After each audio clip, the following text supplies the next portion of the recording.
भगत सिंह का नाम हिंदुस्तान में किसने नहीं सुना होगा। इनफैक्ट हिंदुस्तान नहीं बल्कि दुनिया भर के जो बड़े क्रांतिकारी हुए उनमें भगत सिंह का नाम शामिल है। मगर पिछले 1.5-2 सालों में मैंने भगत सिंह को कुछ ज़्यादा पढ़ा तो पाया ये कि लोग अभी भी भगत सिंह के बारे में सब कुछ नहीं जानते। थोड़ा बहुत जो जानते हैं वो ये कि कोई क्रांतिकारी था जिसने गोली चलाई, एक अंग्रेज़ अफसर की जान ली और बाद में असेंबली में बम फेंका। तो बस एक पिस्तौल और एक बम, ये भगत सिंह की पहचान से जुड़ गए हैं। मगर ये भगत सिंह का एक पहलू है, पहलू उनके बहुत सारे हैं। हमने पढ़ाकू नितिन के ही अलग अलग एपिसोड्स में भगत सिंह पर कई दफ़े बात की, उनके बहुत सारे पहलुओं को खोलने का प्रयास किया। बट कितनी भी कोशिश आप कीजिए, जो हमारी यंग जनरेशन है उनके जहन में भगत सिंह के साथ उनकी पिस्तौल का चित्र तो आता ही आता है, चाहे जो हो जाए। तो आज फिर हमने सोचा कि आज तक रेडियो पर पढ़ाकू नितिन में इस पर भी बात होनी ही चाहिए कि भगत सिंह जिस पिस्तौल के साथ लाहौर में खड़े थे, सैंडर्स पर गोली चला रहे थे, और फिर जब उसी पिस्तौल को लेकर वो असेंबली पहुँचे तो वो तो चले गए जेल, लेकिन ये पिस्तौल कहाँ चली गई? ये पिस्तौल जो उनकी साथी रही कई महीनों, इसकी यात्रा क्या है? और ये बात क्यों कह रहा हूँ मैं, उसकी एक वजह है। कुछ दिनों पहले मैंने एक अखबार में पढ़ा कि भगत सिंह की पिस्तौल की प्रदर्शनी इंदौर में हो रही है। तो मेरे अंदर ये जिज्ञासा हुई उत्पन्न कि भाई पूछा जाए, समझा जाए कि पिस्तौल इंदौर कैसे पहुंच गई, वहाँ इसकी प्रदर्शनी पहली बार क्यों लग रही है, क्योंकि भगत सिंह को हुए तो कितने वर्ष हो गए और ये पिस्तौल भी कितने वर्षों से हमारे पास रही होगी। लेकिन सन 47 से लेकर अब तक ये गायब थी और अब इसकी प्रदर्शनी लग रही है। तो ये पढ़ाकू नितिन है और मैं नितिन ठाकुर हूँ, और बात आज भगत सिंह की पिस्तौल की खोज की। और ये पिस्तौल जो खोजी है वो खोजी है जुपिंदरजीत सिंह ने। तो जुपिंदर जी का स्वागत है। थैंक यू जी। तो जुपिंदर जीत का परिचय तो ये है कि पत्रकार हैं और एक बड़े अखबार में काम करते हैं बहुत सालों से। पत्रकार के जीवन में बहुत सारे ऐसे वक्त आते हैं जब उसे तरह तरह की कहानियाँ मिलती हैं। तो जुपिंदर जीत जी की भी ज़िंदगी में एक लम्हा आया जब उन्हें इस पिस्तौल के बारे में ये हुक उठी कि भाई ये कहाँ है, इसे ढूंढूं तो सही। और चूंकि पंजाब से हैं आप, तो मैं मान सकता हूँ, समझ सकता हूँ कि ये जिज्ञासा आपके मन में थोड़ा और ज़ोर से उठी होगी कि भाई इतना बड़ा हीरो इस देश का, इस दुनिया में इतना बड़ा हीरो है वो, पंजाब का खासकर हीरो है वो, तो उसकी पिस्तौल गई कहाँ जिसके बारे में चर्चा इतना है। तो जुपिंदर जीत जी, शुरुआत करते हैं औपचारिक रूप से सवाल के साथ इस पॉडकास्ट की कि आपका इंटरेस्ट कब जागा भगत सिंह की पिस्तौल में? वो क्या वाकया था जब आपको लगा कि यार ये पिस्तौल कहाँ है भगत सिंह की? थैंक यू, आपने बड़ी अच्छी इंट्रोडक्शन दी और मुझे आप वापस ले गए उस टाइम में। ये आई थिंक भगत सिंह के बारे में जैसे आपने बोला सब जानते हैं और मैंने भी उनके बारे में थोड़ा बहुत पढ़ा था। तो मैं लुधियाना में पोस्टेड था अपने न्यूज़पेपर द ट्रिब्यून के लिए, और मेरी पोस्टिंग में मेरी बीट थी क्राइम बीट, और उस बीट के तहत मुझे फिलौर पुलिस एकेडमी, जो पंजाब पुलिस की एकेडमी है जिसको कि ब्रिटिशर्स ने 1880 में पुलिस एकेडमी बनाई थी और 1860 में उन्होंने वहाँ पे एक महाराजा रंजीत सिंह का मड फोर्ट बोलते हैं, तो कच्ची गढ़ी बोलते हैं उसको पंजाबी में, तो उसको उन्होंने डेवलप करके एकेडमी बनाई थी। तो वहीं पे पंजाब पुलिस एकेडमी है और वो बहुत इंडिया की वन ऑफ द बेस्ट है, जिसमें अफ़गानिस्तान, बर्मा, नेपाल और कई जगह से ट्रेनी रिक्रूट्स आते हैं। तो वहाँ पे मैं बहुत रेगुलर जाता था और वहाँ पे एक म्यूज़ियम है जिसमें जो ब्रिटिश टाइम्स के जो हमारे लिए तो रेवोल्यूशनरी हैं, उनके लिए वो क्रिमिनल्स हैं, तो वो उनका डिस्प्ले है। फिर बाद में जो इंडिया का आई थिंक जो सबसे पहला पुलिस स्टेशन था वो लुधियाना में बना था जिसका नाम था एंटी ठगी ऑफिस। तो ठगी की समस्या बड़ी थी अंग्रेजों के समय। जी, तो उस ठगी में वो क्या सामान यूज़ करते थे वो भी उस म्यूज़ियम में बड़ा इंटरेस्टिंग है। और लेकिन वहाँ पे एक ग्लास केस था जो खाली था। ये अभी भी है वहाँ पर? जी हाँ, बिल्कुल देखा जा सकता है। हाँ, वो बिल्कुल पब्लिक के लिए ओपन है। क्योंकि जिसने ठीक ठाक ढंग से इतिहास पढ़ा है उसे मालूम हो कि ठगी की समस्या बड़ी तगड़ी थी जी। और अंग्रेज़ों ने इस पर बड़ा काम किया और ठगों की समस्या इतनी ज़बरदस्त थी कि जो व्यापारी आते जाते थे वो तो बहुत डरते थे ठगों से कि यात्रा पूरी कैसे होगी, कोई ठग मिल गया तो जहर खुरानी कर देगा, पहुंच ही नहीं पाते थे लोग। बिल्कुल। और आज वो जो एंटी ठगी ऑफिस था, उसको आज वो पुलिस स्टेशन नंबर 1 है, कोतवाली भी बोलते हैं उसको। जी। तो उसमें अभी भी आपको पुरानी एफआईआर्स वगैरह मिल जाती हैं। तो बहरहाल तो मैंने वहाँ पे देखा तो वहाँ पे एक मॉडल बनाया हुआ था जो भगत सिंह, राजगुरु, सुखदेव और उनके साथियों से ग्रेनेड्स रिकवर हुए थे जब उनको पकड़ा गया था अरेस्ट के बाद। तो वहाँ से मेरी थोड़ी क्यूरोसिटी हुई कि उनकी पिस्टल कहाँ है, बाकी सामान ये कहाँ बम है। वहाँ पर हैं। हाँ, ये वहाँ पे ग्लास केस में वो डिस्प्लेड है वहाँ। ये वो बम है जितना मुझे याद आ रहा है जो इन लोगों ने खुद बनाए थे। हाँ, जो बम इन्होंने। फैक्ट्री आगरा में थी, एक सहारनपुर में थी जी, और ये लोग खुद बम बनाया करते थे। बिल्कुल बिल्कुल बिल्कुल। और जब इन्होंने वहाँ पे वो स्मोक बम फेंका असेंबली में, असेंबली में। तो उसके बाद जितने भी पुलिस ने रेड्स की तो उसमें ये सब पकड़े गए। बहुत बिल्कुल। सारा लिटरेचर भी मिला था इनके पास बिल्कुल। से। तो वो तो वहाँ वैसा। देखने को मिल सकता है अभी कोई जाए? हाँ, बिल्कुल अच्छा। बिल्कुल। इनफैक्ट वहाँ पे जो मुझे सबसे पहले जो मेरी रिसर्च थी कि भगत सिंह जी के, हाँ, वो है फिंगरप्रिंट्स हैं यहाँ पे पड़े हुए, लेकिन वो मुझे मिले नहीं वहाँ पे। मुझे शहीद उधम सिंह जी के फिंगरप्रिंट्स मिल गए थे वहाँ पे, जो मुझे पब्लिश करने की उसकी परमिशन नहीं मिली थी। अभी मैंने वो शायद दोबारा मुझे परमिशन मिल जाए तो उनके पूरे अंगूठे और उंगलियों के निशान हैं वहाँ पे। तो उसके बाद मैंने थोड़ी सी कोशिश की, फिर मुझे कुछ मैंने अखबारों में आर्टिकल पढ़े 2005-6 में कि भगत सिंह जी की पिस्तौल गुमी हुई है। तो मेरा फिर से हुआ कि इसको मैं दोबारा ढूंढूं। अब अगर मैं आपको उस टाइम में वापस लेके जाऊं तो जो फिलौर पुलिस एकेडमी है वहाँ पे ट्रेनिंग होती है, इंस्पेक्टर लेवल तक की भी हो जाती है। लेकिन टेररिज्म जो पंजाब में रहा 1990 से 1980 ऑनवर्ड से, तो उस टाइम बहुत सारे हथियार पकड़े गए जो सब के सब फिलौर एकेडमी में ही डंप कर दिए जाते थे। इनफैक्ट ये भी कहा जाता था कि इतने ज़्यादा AK-47 पकड़ी गई और वो पड़ी पड़ी ख़राब हो गई कि जो उनका मेन रेस कोर्स है, मैदान जहाँ पे परेड होती है, उसके नीचे उन्होंने हथियार दबाए हुए हैं। तो ये बड़े बहुत सीनियर ऑफिसर्स ने मुझे इस बात का, उन्होंने मेरे साथ इसको शेयर किया। तो वहाँ पे एक्सेस लेना बहुत मुश्किल था 2005-6 में। वहाँ पे चीज़ ढूंढनी, पिस्टल ढूंढनी तो बहुत ही ज़्यादा मुश्किल थी। हाँ, लेकिन इतने हथियार। और वो उनको ये भी था कि एक जर्नलिस्ट क्यों एक्सेस चाहता है। तो आप जानते हो, आप भी जर्नलिस्ट हो, कि हर दरवाजे नहीं खुलते हैं। तो मेरी वो रिसर्च तब बीच में ही रह गई। कोई पूरी तरह खुल जाते हैं और कहीं एकदम बंद हो जाते हैं। हाँ, थोड़ा सा ये भी था कि मैंने अभी जर्नलिज्म शुरू किए 5-7 साल हुए थे और कभी DGP वगैरह को मैं मिला भी नहीं था। तो हमारे लिए SSP सबसे बड़ा अफसर होता था। सही बात है। तो जब मैं उसके बाद 2016 में हमारे अखबार में एक सीरीज़ छपी, कुछ रिसर्चर को एक्सेस मिला था लाहौर मालखाना में, लाहौर डिस्ट्रिक्ट कोर्ट में, जहाँ पे भगत सिंह के डॉक्यूमेंट्स और इस केस के एग्जिबिट्स पड़े हैं। अच्छा, तो उन्हें एक्सेस कहाँ का मिला?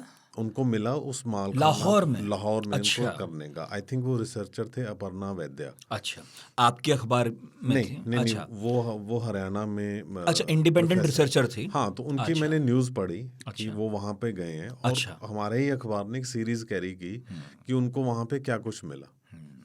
तो उस सीरीज, वो 4 पार्ट की सीरीज थी और उसका जो आखिरी था, आप ट्रिब्यून अखबार की बात कर रहे जी जी, द ट्रिब्यून की, तो उसका जो आखिरी आर्टिकल था, एपिसोड था जो उसका, वो लिखा था कि भगत सिंह की पिस्तौल लाहौर में नहीं है। वहाँ भी नहीं है। हाँ, तो मुझे याद आया कि वो फिलौर में भी नहीं है और अब ये पता चल गया कि ये लाहौर में भी नहीं है, जबकि मुकदमा जो है, मेरा जितना मुझे याद आ रहा है, जी अनारकली बाजार थाने में लिखा गया था, लाहौर में जो है। जी जी जी और वहीं केस चला था ये, क्योंकि हत्या तो सैंडर्स की वहीं हुई थी। जी, बिल्कुल बिल्कुल, है ना, कॉलेज के सामने, भगत सिंह के या DAV कॉलेज है। DAV कॉलेज के सामने। इनफैक्ट अभी भी मैं आपको बताऊं कि जब मैं पढ़ाई लिखाई कर रहा था तो DAV कॉलेज में वो पेड़ आज भी है जिसके पीछे चंद्रशेखर आज़ाद खड़े थे इस वारदात के वक्त। हाँ, वो अभी है। उसका फोटो कोई अगर ढूंढेगा तो गूगल पर भी आसानी से मिल जाता है। मेरी बड़ी इच्छा है वहाँ जाने की और उसको देखने की। हाँ, और अब चूंकि बात चली है तो वो पेड़ है, वो कॉलेज है, उसके ठीक सामने सड़क थी जी, और सड़क के दूसरी तरफ वो पुलिस थाना या हेडक्वार्टर था उस वक्त, हाँ, थाना था जहाँ से सैंडर्स निकला ठीक, बिल्कुल। और अपनी बुलेट से चला, थोड़ी ही दूर चला तो इधर खड़े होकर तो चंद्रशेखर आज़ाद देख रहे थे, जी क्योंकि उनके पास जिम्मेदारी थी कि वो बैकअप देंगे, बैकअप देंगे और yes, उधर भगत सिंह खड़े थे ठीक है अपने साथी के साथ, बिल्कुल है ना? राजगुरु राजगुरु थे, जी और पहली गोली भगत सिंह ने नहीं चलाई थी। या राजगुरु ने चलाई हाँ, और पहचान भी गलत हो गई थी। हाँ। सैंडर्स को तो मारना भी नहीं था। या जिन जनाब को मारना था वो उस दिन छुट्टी पर थे, स्कॉट अपनी सास को लेने गए थे। स्कॉट स्कॉट, हाँ उनकी सास आई हुई थी। या ये साहब निकले जब, अच्छा वो गाड़ी में आते थे, हम्म वो बाइक से चलते भी ओ नहीं थे। या सैंडर्स चलते थे, और सैंडर्स की उम्र भी काफ़ी कम थी, हम्म मुश्किल से 23-24 साल या 21 साल ही रही होगी उस वक्त, मैंने उसमें पढ़ा। तो जब देखा कि ये तो वो व्यक्ति ही नहीं है, तो उधर से आज़ाद ने पहचान लिया कि ये वो नहीं है। और यहाँ से वो, इससे पहले कि शोर मचाते, भगत सिंह कुछ कंफ्यूज खड़े थे, गोली चला दी लेकिन राजगुरु ने। पहली गोली लगी, सैंडर्स नीचे गिरा, उसका एक पाँव मोटरसाइकिल में फंस गया, बिल्कुल ठीक। और वो चिल्लाया थोड़ा सा, मेरा ख्याल है चिल्लाया, और ज़्यादा तो नहीं चिल्ला सका। उधर से चनन सिंह भागे, जो हिंदुस्तानी सिपाही थे, चिल्लाते हुए, क्योंकि हेडक्वार्टर तो वहीं था, आवाज़ गोलियों की सुनी गई। तो भगत सिंह ने फिर गोली चलाई थी हालांकि, लेकिन पोस्टमार्टम रिपोर्ट ये कहती है कि वो गोली सैंडर्स की लाश पर चली थी। एक्चुअली वो तब तक जिंदा था नहीं जब भगत सिंह ने गोली चलाई। ओके। तो इस एक केस में आपकी बात से मुझे याद आया, आज भी एक्सप्लोर करने के लिए इतने पहलू हैं जिनकी कोई हद नहीं। और फिर वो पूरी एक रेस है कि जिसमें दोनों क्रांतिकारी आगे आगे भाग रहे हैं, चनन सिंह पीछे पीछे भाग रहे हैं, उनके पीछे चंद्रशेखर आज़ाद भाग रहे हैं, और वो भागते भागते कॉलेज की तरफ अंदर घुस गए, क्योंकि पहले प्लान बनाया था कहाँ घुसेंगे, है ना, पूरा एस्केप प्लान। अरे ज़बरदस्त है। मैंने वो कई किताब हैं और बहुत अच्छे से वो दिया कि फिर चनन, और एक जगह ये भी लिखा कि सबसे आगे भागने वालों में भगत सिंह थे, सबसे आगे जो भाग रहे थे, उसके ठीक पीछे जो है ये भाग रहे थे राजगुरु, लेकिन चनन सिंह ने राजगुरु को पास कर लिया और भगत सिंह के ही पीछे भागते रहे। हाँ, क्योंकि भगत सिंह ने 5 गोलियां चलाई हाँ, थी, तो इधर इसने मारा है। हाँ। और भगत सिंह जब कॉलेज में दाखिल हो गए अंदर, तो अचानक से आज़ाद सामने आ गए उनके, क्योंकि वो अंदर से, कॉलेज के अंदर से आ रहे थे, और वो खड़े हो गए। उन्होंने रोका भी, चनन सिंह नहीं रुके, उनकी जांघ में गोलियां मारी, बाद में बहुत खून बहने से उनकी मौत हो गई। एक गोली उनके पेट में भी लगी, पेट में भी लगी, 2 गोलियां लगी उनके। तो ये सब मैं इसलिए बता रहा हूँ क्योंकि ये सब लाहौर में हुआ। तो किसी के भी जहन में पहली बात यही आएगी कि जब सब वहीं हुआ तो फिर उस पिस्टल को वहीं होना चाहिए था, क्योंकि जब ये दिल्ली में पकड़े गए तो फिर बाद में लाहौर लाए गए, तब तक तो ये पता ही नहीं था कि इन्होंने वो कत्ल किया। जी बिल्कुल। और जब लाहौर आए तो फिर गोली को, उस पिस्टल को तो वहीं होना चाहिए था, तो वहाँ क्यों नहीं थी? हाँ, तो जो मैंने जैसे उस सीरीज़ में था, तो उस सीरीज़ में भी मेरे मन में यही क्वेश्चन था कि ये पिस्तौल लाहौर में होनी चाहिए थी, वहाँ तो है नहीं। लेकिन उस सीरीज़ में सबसे अच्छा एक सबूत था, एक एविडेंस था कि उस पिस्टल का नंबर था उसमें 168896, और ये US .32 कोल्ट पिस्टल थी, सेमी ऑटोमेटिक। तो ये पिस्टल का नंबर मेरे पास पहले कभी भी नहीं था, ना मेरा ध्यान इस तरफ गया था, चाहे आप इसको एक इनएक्सपीरियंस कह दो या इमेच्योरिटी कह दो।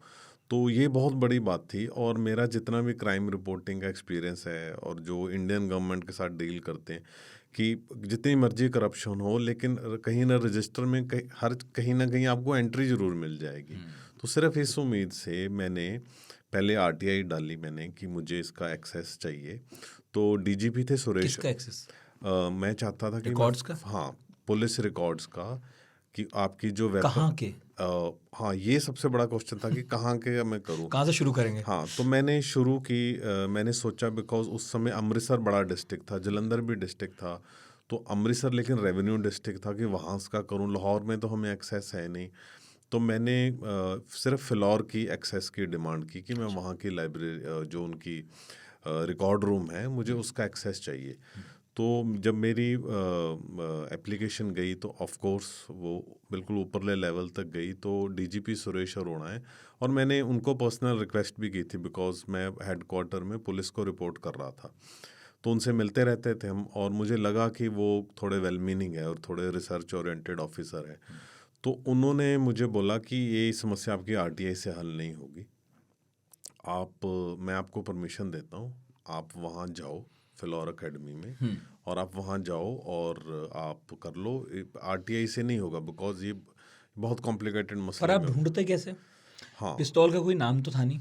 हम सिर्फ अच्छा, पता क्या था तब तक केवल आपको? सिर्फ मुझे ये था कि वो .32 कोल्ट है अच्छा, और ये उसका नंबर है। ये पता था, हाँ, ये नंबर पता था। नंबर, हाँ नंबर वो अखबार की सीरीज में छपा ना, तो क्योंकि अभी मुझे फिर याद आया आपसे बात करते हुए जी कि बहुत वक्त तक भगत सिंह के इस मुकदमे से जुड़े कागजात पाकिस्तान में ही रहे, जी हिंदुस्तान आए नहीं थे। जी जी और बिल्कुल। अब जब मैंने उन्हें पढ़ा, अब तो आर्काइव में है, हम्म। तो उसमें सब कुछ बड़े अच्छे से दर्ज है। हाँ, तो मेरा ख्याल है ये पिस्तौल की जानकारी वहाँ थी। वहाँ थी, हाँ। 0.32 कोल्ट है, यस, ये नंबर है। हाँ। और ये पहली पिस्टल थी जिसकी फोरेंसिक जांच हुई है और उसका नंबर है। अच्छा, और इनफैक्ट काफ़ी लोग कंटेस्ट भी करते हैं। वो कहते हैं कि जैसे पुलिस वेपन डाल देती है, बड़ी नॉर्मल बात है कि पुलिस ने डाल दिया, फीम डाल दी, चिट्टा डाल अच्छा, दिया, वेपन डाल दिया। लेकिन जो भगत सिंह की नेचर थी कि उन्होंने हर गलत चीज़ को उन्होंने प्रोटेस्ट किया। अगर उनको एज अ क्रिमिनल रखा गया तो उन्होंने बोला नहीं, मैं पॉलिटिकल हाँ अंडर ट्रायल हूँ, हाँ, है ना। बिल्कुल, हम डाकू नहीं है। सबसे बड़ी उनकी बात थी कि हम पॉलिटिकल कैदी हैं भाई। हाँ, तो उनका ये था। तो उन्होंने हर चीज़ को प्रोटेस्ट किया। अगर ये पिस्टल उनके ऊपर डाली गई होती तो वो डेफिनेटली मना कर प्रोटेस्ट देते करते हैं कि ये कि तो मेरी आप अलग नहीं से है, लगा मेरे रहे वाली हो। वहाँ पड़ी है। हाँ, सही बात है। बिकॉज वो जो उनकी जैसे आपने उनके बारे में इतना पढ़ा है, तो वो तो सिर पे कफन बांध के निकले हुए थे। मान के चल रहे थे कि मुकदमा चलेगा, हाँ, मैं दोषी साबित होऊंगा और बहुत अच्छा है, सजा मिले मुझे तो। हाँ, इनफैक्ट चंद्रशेखर आज़ाद उनको वहाँ नहीं भेजना चाहते बिल्कुल थे। वो चाहते थे सुखदेव जाए। बिल्कुल। और लेकिन थोड़ा सा, कुछ अन्य लोगों के नाम थे इसमें। हाँ, उनका भी था। सुखदेव चाहते थे, जो इस HSRA दल के पंजाब शाखा के हेड थे, जी जी जी और मेन कमांडर इसमें चंद्रशेखर आज़ाद थे। जी। सुखदेव ये चाहते थे कि उनके साथी भगत सिंह जाएं। हाँ, और उस केस की बड़ी इंटरेस्टिंग बात है, जब बाद में वो केस चला तो ये पता चला कि सुखदेव के पास कुछ दिन पहले स्कॉट को मारने का बहुत अच्छा मौका था। बिल्कुल। उनके पास पिस्टल थी और वो स्कॉट की रेकी कर रहे थे, और एक ब्रिज है जहाँ से वो निकलते थे हमेशा, और वो वहाँ पे खड़े हैं और स्कॉट की गाड़ी आई है और वो रुकी है ब्रिज के ऊपर। तो सुखदेव के पास बहुत टाइम था वो करने का, लेकिन उन्होंने बाद में बोला कि उनकी परिवार, स्कॉट का परिवार था या परिवार साथ में। था या किसी और का परिवार साथ था। अच्छा अच्छा। तो ये भी हमारा कैरेक्टर शो करता है जो इंडियन रेवोल्यूशनरी है कि वो कि परिवार को माइंडलेस नुकसान किलर नहीं नहीं है। अगर वो अकेला को मिला तो उन्होंने उनको मारेंगे। तो थोड़ा सा इनमें सुखदेव और भगत सिंह में थोड़ी सी एक तरह का कंपटीशन चलता था। मैं तल्खी नहीं बोलूँगा, बहुत कंपटीशन चलता था दोस्त थे। कि कौन इसको अंजाम देगा। और राजगुरु थे जो वो साइलेंट थे, और उनके एक साथ में साथी थे वैश्वर्य राय। तो उन्होंने बहुत अच्छा उनके बारे में लिखा हुआ कि इन दोनों में कैसे एक जंग चलती थी कि पहले शहादत को कौन पाएगा। तो इसीलिए राजगुरु ने वो जो पहली गोली भी चलाई है वो इसी कंपटीशन में चलाई है कि पहले मैं मारूंगा। हालांकि उनको जो डायरेक्शन थी चंद्रशेखर आज़ाद की वो नहीं थी, चलाने की नहीं थी। हाँ। तो ऐसे उसका मुझे मिला, तो उनके साथ फिर बात हुई। फिर थोड़ा डीजीपी ने, बिकॉज उनका डिपार्टमेंट है, उन्होंने मुझे बताया कि आपको रिकॉर्ड रूम में जाके कोई भी वेपन आ रहा है या जा रहा है उसकी एंट्री एक रजिस्टर में होती है, और हर साल का एक रजिस्टर होता है। तो आप वहाँ जाओ, आप वहाँ डायरेक्टर हैं एडीजीपी कुलदीप सिंह, तो आप उनसे जाके मिलो। अब एडीजी कुलदीप सिंह एसएसपी लुधियाना थे जब मैं वहाँ रिपोर्टर था, और उनको मेरी रिपोर्टिंग बिल्कुल पसंद नहीं थी। इनफैक्ट उन्होंने मेरा ऑफिस में आना ही बंद किया हुआ था, और मेरे ऊपर 2-3 डेफेमेशन केस भी किए हुए थे। और कुछ उनके साथियों ने कई बार थोड़े प्यार से समझाया भी था मुझे कि ऐसी रिपोर्टिंग आप मत करो। तो मुझे लगा लो ये दरवाज़ा बंद है, उसने तो मुझे आने नहीं देना। बट जो उन्होंने मुझे बहुत प्यार से मिले और बहुत मैच्योरिटी से मिले, जो पिछली बातें हैं वो भूल गए, और वो कहते हैं आप बहुत अच्छा काम कर रहे हो। बात गई। कॉज इतना अच्छा था, मेरा ख्याल है। यस, एक तो उन्हें ये भी लगा होगा कि भाई यस, इसमें तो आपसी वो बातचीत जो है वो हटाओ, अभी जी जी जी, ये ढूंढना चाहिए। या तो उन्होंने मुझे हंस के बोला, वो कहते अच्छा यार, तो फिर हम आपको क्यों दें, हम ही ढूंढ लेते हैं ना उसको। मैंने कहा आपने ढूंढनी होती तो अब तक ढूंढ लेते ना। तो खैर उन्होंने एक्सेस किया, और मेरा, जैसे आप कह रहे थे दरवाजे खुलते रहते, तो वहाँ पे एक डीआईजी थे रवचरण बरार। वो एक एक्स आर्मी ऑफिसर हैं, शॉर्ट सर्विस कमीशन से आए, और वो, मैं और रवचरण बरार जी पटियाला में क्रिकेट खेलते रहे हैं। उन्होंने तो काफ़ी रिप्रेजेंट भी किया था। तो उन्होंने, बिकॉज वो आर्मी से हैं तो उनको वेपन्स की बहुत नॉलेज थी, तो मुझे उनके पास भेजा गया और मुझे लगा कि अब मेरा काम हो जाएगा। उन्होंने पूरा अपने स्टाफ को बोला कि इनको जो चाहिए वो इनको आप दोगे, इनके साथ ही रहोगे। तो रिकॉर्ड रूम में लेके गए, और रिकॉर्ड रूम जो आप फिल्मों में देखते हो उससे बहुत बदतर होता है। हाँ, तो मुझे तो 2-3 मास्क तो नहीं थे, रुमाल वगैरह पहनने पड़े, और मैंने कहा यहाँ खूब से धूल मिट्टी झाड़ी। जी बिल्कुल। तो वो बहुत पुराने हो गए थे, 1860 ऑनवर्ड्स के रजिस्टर थे। बाप रे तो बाप। हमारे सामने समस्या है कौन से साल का देखें, 1860 से भी पहले के रिकॉर्ड्स, जब अंग्रेज यहाँ पर वो पड़े हैं वहाँ पे बाकायदा सक्रिय थे पुलिस में, वो yes. सब अभी तक उस रखे हैं। अकेडमी में। इसकी वैसे तो तारीफ भी है हाँ कि रखे हैं, और बुरा ये है कि ऐसे रखे हैं। तो उन्होंने वहाँ से तो हम लोगों में फिर से डिस्कशन हुई।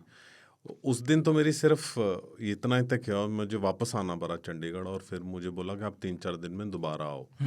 और मैं फिर गया वहाँ पे, तो उन्होंने प्लान बनाया, और मैंने भी तब तक सोचा, फ़ोन पे हमारी बात होती रही, कि हम एक कट ऑफ ईयर ढूंढ लेते हैं। बिकॉज 1928 को दिसंबर 27 में सॉन्डर्स की हत्या की गई, और 23 मार्च 1931 में उनको फांसी दी। तो फांसी के बाद सारा, उससे पहले ही उनका ऑर्डर हो गया था ट्रांसफ़र करने का, पर आई एम श्योर कि वो फांसी के बाद ही करना था उन्होंने। तो 1931 से लेके हम कहाँ तक जाएंगे, आज तक के देखने हमें नहीं पता कि वो कहाँ पे है। ये भी नहीं पता कि वो उसकी एंट्री हुई है कि नहीं, बिकॉज जैसे मैंने आपको बताया, टेररिज्म में वहाँ पे बहुत सारे वेपन्स आए थे, और एक टाइम तो ये आ गया था कि आपको 5,000 रुपये में एक बहुत सोफिस्टिकेटेड वेपन, जिसकी मार्केट में 1 या 2 लाख प्राइस थी, वो पंजाब में आपको 5,000 रुपये में मिल जाता था पुलिस की ऑक्शन में। और बहुत सारे ऑफिसर्स ने लिया, बहुत सारे जर्नलिस्ट ने लिया, बिजनेसमैन ने लिया। तो ये एक बहुत बड़ा डर था हमेशा कि वो जो पिस्टल है बाज दी गई वो होगी। बेच दी, या वो स्मगल हो गई, या किसी हाँ, ये भी ऑफिसर तो ने होता अपने है, घर स्मगलर्स रखे। जो हैं बढ़िया दामों में बेच देते हैं बाहर। कितना हमारा सामान है जो आपको ब्रिटिश की ऑक्शंस में सडनली आपको आता है कि वहाँ पे महात्मा और एक गांधी और, जी की स्पेक्स हैं, या उनका पेन है, या खूब कुछ बिके। और है। इनफैक्ट एक आपकी बात से मुझे याद आया कि आप देखिए कि यदि 31 में उनकी फांसी हो गई, जी, तो 31 से लेकर 47 तक, 16 साल। हाँ, तो 16 साल के बीच में वो पिस्टल पाकिस्तान में रही, भारत में रही, एक तो ये नहीं पता। उसके बाद उस वक्त इतनी हलचल थी, ब्रिटिश भी गए, ये हुआ वो हुआ, उसमें किसी निकाल के अगर बेच भी दी हो, उस वक्त तो खूब तस्करी का धंधा फलता फूलता, तो कोई चेक भी नहीं करता था इतना। बिल्कुल सही तो है। कहाँ चली गई, रिकॉर्ड में भी नाम हो, पता नहीं कोई और निकले। बहुत अंधेरा था इन्वेस्टिगेशन। बहुत ज़्यादा तो, और फिलौर, पहले तो मैं लुधियाना में था, तो वहाँ से तो बिल्कुल वो 18 किलोमीटर है। चंडीगढ़ से जाना, ऑफिस से छुट्टी लेनी, और जर्नलिज्म में जो एक्सपीरियंस आपका भी रहा होगा कि जिस असाइनमेंट पे काम कर रहे हो वो कम से कम लोगों को पता होनी चाहिए, नहीं तो हम पंजाबी में कहते हैं कि उसमें नुकसान हो जाता है आपका, अगर लीक हो गई तो पर वो तो होने ऑफिशियल असाइनमेंट था आपका? नहीं, लेकिन एडिटर थे हमारे हरीश खरे जी, तो उनका ग्रीन सिग्नल था उनकी तरफ से कि आप इसको ढूंढ लो। तो बहरहाल फिर हमने ये सोचा कि हम एक कट ऑफ ईयर ले लेते हैं। तो यहाँ तो वो 1980 ले लिया, जो थोड़ा सेंटर में लगा हमें। अच्छा। 2016 की बात है ये, और अगर पीछे आया तो इंडिपेंडेंस के बाद का, ऐसा हमने सेंटर सा तो क्या तय हुआ इसमें कि 1980 से हम पीछे की तरफ को जाएंगे, ओके। आगे की तरफ को नहीं आएंगे। अच्छा, रिकॉर्ड्स जो है 1980 से पहले के देखना शुरू करते हैं, इसके बाद का जो रहने देते हैं। अच्छा, तो 1980, 1979, 78, ऐसे ऐसे करते करते ढूंढते रहे उस पिस्टल का नंबर, हाँ, वहाँ कहाँ पे कोई एंट्री हो तो। कोई एंट्री है किस पिस्टल हाँ, की। तो मेरे साथ बराड़ साहब ने भी हेल्प की, साथ में 2 कांस्टेबल थे उनके, उन्होंने मेरी बहुत उसमें हेल्प की, और काफ़ी स्ट्रेप्सिल्स भी खानी पड़ी वहाँ पे। पर तो उसमें हमें 1968 में उसकी एंट्री मिली, 12 रजिस्टर्स देखने के बाद। अच्छा, इसका आइडिया आपको कैसे, अब पूछूंगा क्या हुआ, लेकिन इसका आइडिया कैसे था कि आप वहाँ जहाँ इस मालखाने में खड़े थे कि आपको यहाँ एंट्री मिल सकती है? ये तो जालंधर में भी हो सकती थी, ये तो चंडीगढ़ में भी हो सकती थी, लाहौर में हो सकती थी, क्या पता उन्होंने रावलपिंडी भेज दिया हो। बिल्कुल सही बात है आपकी। उसमें था कि जो बात चली थी कि ये लाहौर में नहीं है। हाँ, तो उस सीरीज़ में, और जहाँ भी हमने कभी सुना था, पढ़ा था, चमन लाल जी ने भी हमें बताया था, जिन्होंने बहुत काम किया है, और भगत सिंह जी के जो नेफ्यू हैं जगमोहन सिंह जी, उनके साथ भी मेरी बात होती रहती थी। तो उन सब का था कि या तो वो लाहौर में है या वो फिलौर में है, बस यही बात होती फिलौर थी। ऐसा क्यों? क्योंकि इसलिए क्योंकि सबसे बड़ा सेंटर था ऐसा आपने बताया, हाँ तो यहाँ तो आई ही होगी। हाँ, उसमें ऐसा था जो हमें बाद में पता चला। हाँ। वो जब उनको फांसी की सज़ा सुनाई गई तो उसके बाद जज ने ऑर्डर किया कि ये जो सारी केस फाइल है और पिस्तौल और बाकी उनका सामान जितना भी साथ में था, इनफैक्ट भगत सिंह जी ने कुछ 350 से ऊपर किताबें पढ़ी हैं अपने 1.5 साल के वक्फे में जेल में, और शायद ही किसी और कैदी ने इतनी किताबें पढ़ी हों। और वो किताबें भी अब काफ़ी जगह पढ़ी हैं, लाइब्रेरीज में पढ़ी हैं, कुछ चंडीगढ़ में भी पढ़ी हैं। तो ऐसा बहुत सा सामान था उनके पास। और तो उन्होंने, जज ने ऑर्डर किया, आई थिंक मुझे लगता है कि ब्रिटिश गवर्नमेंट चाहती थी कि ये ऑर्डर हो या उन्होंने डिमांड की होगी उस ऑर्डर की। उन्होंने ऑर्डर किया कि जितना भी केस फाइल सामान सब कुछ है ये ब्रिटिश पुलिस एकेडमी फिलौर में भेजा जाए। अच्छा, तो ये बिकॉज था, इसलिए फिलौर में होगा। हाँ, बिकॉज वहाँ पे ब्रिटिश जो रिक्रूट्स नए आते थे उनकी ट्रेनिंग होती थी। हाँ। तो ब्रिटिश ऑफिसर गवर्नमेंट उनको ये सिखाना चाहती थी कि ये केस हमने कैसे सॉल्व किया, हाँ। और हमारे एक ऑफिसर को मारने की कीमत 3 हिंदुस्तानी जाने है। और एक, हाँ बिल्कुल, ये तो है ही सिंबोलिज्म, लेकिन एक ये भी चीज़ जो आपने कही कि ये शायद पहली पिस्टल थी जी, जिसका अंग्रेज़ों ने फोरेंसिक जांच करवाई। फोरेंसिक जांच तो करवाई। ये अपने आप में इसलिए भी खास हाँ केस है, इस लिहाज से भी हाँ, तो कि ट्रेनीज को समझाया जाए समझाया कि देखिए जाए। साहब, पिस्टल की भी फोरेंसिक जांच हो सकती है, इस तरह हो यस, सकती है, और हमने सक्सेसफुली किया। हाँ, हम केस कैसे सॉल्व करेंगे, और वो साइंस को लेके आए। और साथ में जो सिंबलिज्म आपने बोला, ये मोरल बूस्ट था उनका, बिकॉज उस समय 1930s आ चुके थे और अंग्रेज़ों का भारत में रहना मुश्किल होता जा रहा। तो इस समय आपको जो फोर्स आपने मोबिलाइज करनी है, स्पेशली जो आपके अपने अंग्रेज़ फोर्स है, उनको आप कैसे मोरल बूस्ट करोगे, यही बता के कि अगर वो हमारे एक को मारेंगे तो हम 3 को मारेंगे। तो इसलिए उनको ये केस पढ़ाया जाना था। तो काफ़ी सामान उनका यहाँ पे जो केस फाइल हैं, डॉक्यूमेंट, वो तो फिलौर में आ गए थे, लेकिन जो उनके कई एग्जिबिट्स थे, जैसे जिनमें से एक पिस्टल थी, कुछ किताबें, कुछ और सामान, वो वहाँ पे जो जज थे उन्होंने ऑर्डर किया था डीएसपी नियाज़ अहमद को कि ये आपके हवाले है और ये आपकी जिम्मेवारी इसको फिलौर में भेजने की। अच्छा। तो उन्होंने आधा सामान ही भेजा और आधा नहीं भेजा। वो क्यों नहीं भेज पाए ये हमें नहीं पता चला, लेकिन वो काफ़ी देर तक फिर लाहौर में रहा। उसके बाद 1945 में जो फिलौर एकेडमी के डायरेक्टर थे, वो एक अपनी इंस्पेक्शन पे गए। लाहौर के मालखाना भी उनके अंडर आता था, बाकी म्यूज़ियम्स भी जाते थे। तो उन्होंने वहाँ जाके ये पिस्टल को देखा, और उनकी लेटर है जो हमें मुझे बाद में मिली, कि उस लेटर में उन्होंने लिखा हुआ था कि ये सामान तो फिलौर एकेडमी में पहुंचा ही नहीं। 1931 में आ जाना चाहिए था। हाँ, ये पहुंचा नहीं। तो ये यहाँ क्या कर रहा है। हाँ, तो उनके कहने के बाद वो 3 महीने में ही फिर वो फिलौर में वापस आया। पहुंच गया। और हाँ, अगर वो 45 में ना आता तो 46 के बाद जो पार्टीशन के, फिर तो वो लाहौर ही रह जाता। या फिर वहाँ फिर वो हमें मिलना बिल्कुल पॉसिबल नहीं था। बिल्कुल। तो यानी जो 1968 में हमें उसकी एंट्री मिली, वो बहुत इंटरेस्टिंग एंट्री थी। उसमें 8 वेपन्स पंजाब पुलिस एकेडमी से BSF museum, CSWT, central school for weapons and tactics, Indore में शिफ्ट किया गया। अच्छा। ये लिखा हुआ था। अच्छा, और उन 8 में से एक का ये नंबर था जो आप ढूंढ रहे थे। नंबर था, और उसके आगे पीछे भगत सिंह का कोई रेफरेंस नहीं। ऑब्वियसली, हाँ, उनके लिए तो एक पिस्टल थी जी जो यहाँ पड़ी थी, जी, और 8 अन्य, जो 7 अन्य थे उनके साथ एक लगा के वो भी वो भेजना। वहाँ अब हमारी परेशानी होगी कि ओके, हम यहाँ पे तो पिस्टल थी, तो फिर हमने एक न्यूज़ की कि ये पिस्टल 1968 तक फिलौर में थी। मैं साथ साथ न्यूज़ इसलिए करता जा रहा था क्योंकि बिकॉज बहुत सारे लोग हैं भगत सिंह जी के ऊपर रिसर्च कर रहे हैं। मुझे था कि शायद उनकी हेल्प हो या मेरी हेल्प हो। मैंने कोई भी चीज़ अपने पास नहीं रखी, जो भी इंफॉर्मेशन मिली वो पब्लिक डोमेन में साथ के साथ डाली। हाँ, रिकॉर्ड में भी रहे कि Yes. भाई ये एक हम खोज कर रहे थे जी और इस पड़ाव तक तो पहुंच गई। जी बिल्कुल।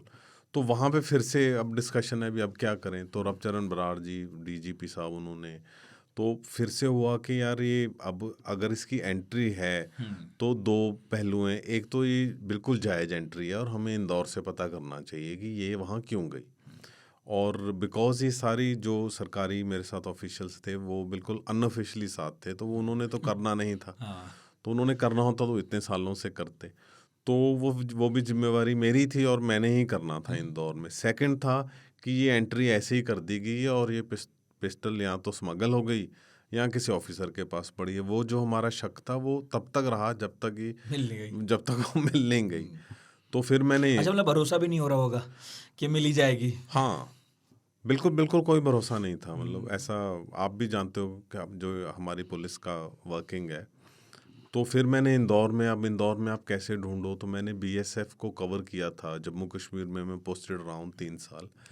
तो मैंने वहाँ पता किया कि उनको कैसे करें। तो मुझे यही बोला गया कि CSWT में आप नहीं जा सकते, आपको बीएसएफ डायरेक्टर से बात करनी पड़ेगी। और मेरा हमेशा रहा है कि मैं अपना मकसद एकदम से उनके साथ ना शेयर करूं। पहले ट्रस्ट बिल्ड हो फिर मैं करूं उनके साथ। बिकॉज मुझे लगता था कि वो बंद कर देंगे भगत सिंह का नाम सुनते कि क्यों? नहीं। मुझे लगता था कि वो कहेंगे ये हमारी धरोहर है या हमारे पास है, हाँ, ये तो या अब हम खुद देखेंगे, अब या आप जाओ। या कोई ऑफिसर खुद क्लेम कर ले। हाँ, वो कर लेगा कि मैं ढूंढ लूंगा, 2 महीने बाद वो ढूंढ के बोल दे कि हमने हाँ, इसको मतलब ढूंढा। इनफैक्ट अब तो सबको मालूम है कि भूपेंद्रजीत सिंह ने भगत सिंह की पिस्तौल ढूंढी, निकाली। जी लेकिन तब किसको क्या ही पता था। बिल्कुल। भाई कोई भी क्लेम करे जी मैंने ढूंढी, और मेहनत कोई और कर रहा है। और एक और चीज़ थी, कई लोगों के मन में ये भी होता है कि भाई ढूंढ लो और मैं रख लूँ या इधर उधर कर दूँ, हाँ और बताओ नहीं मिली।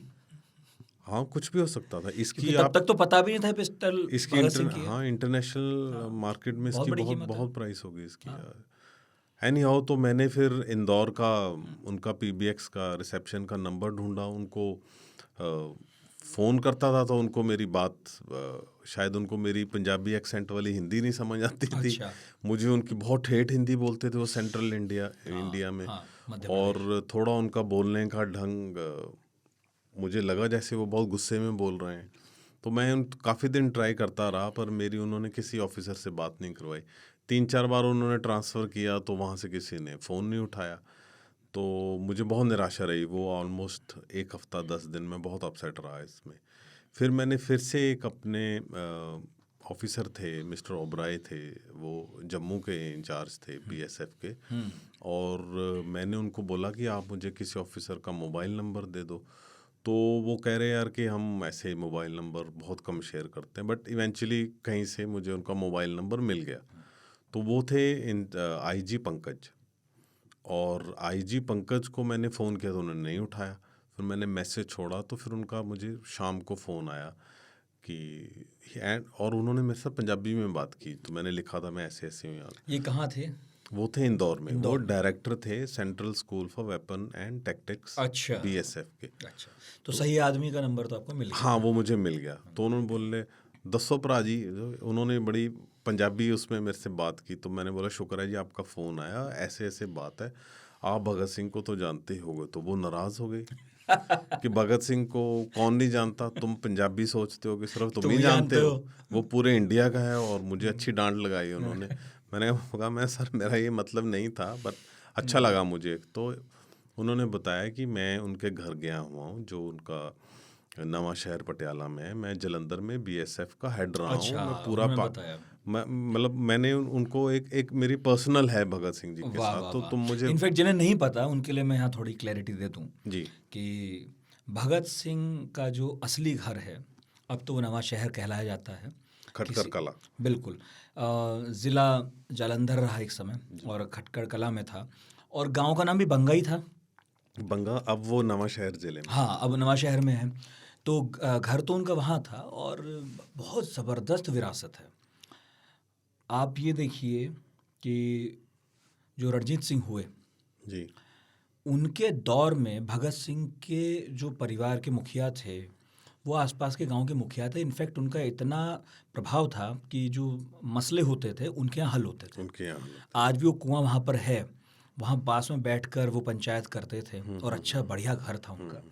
लेकिन ये 1860-70 के आसपास, चूँकि अंग्रेज़ों को, एक वक्त तो संयुक्त हिंदुस्तान था, पाकिस्तान और हिंदुस्तान एक थे, तो अंग्रेज़ों को वो इलाका जो लाहौर से थोड़ा सा दूसरी तरफ पड़ता है, और जो आज लायलपुर कहलाया जाता है एक्चुअली, फैसलाबाद हो गया है वो, अब लायलपुर भी नहीं रहा।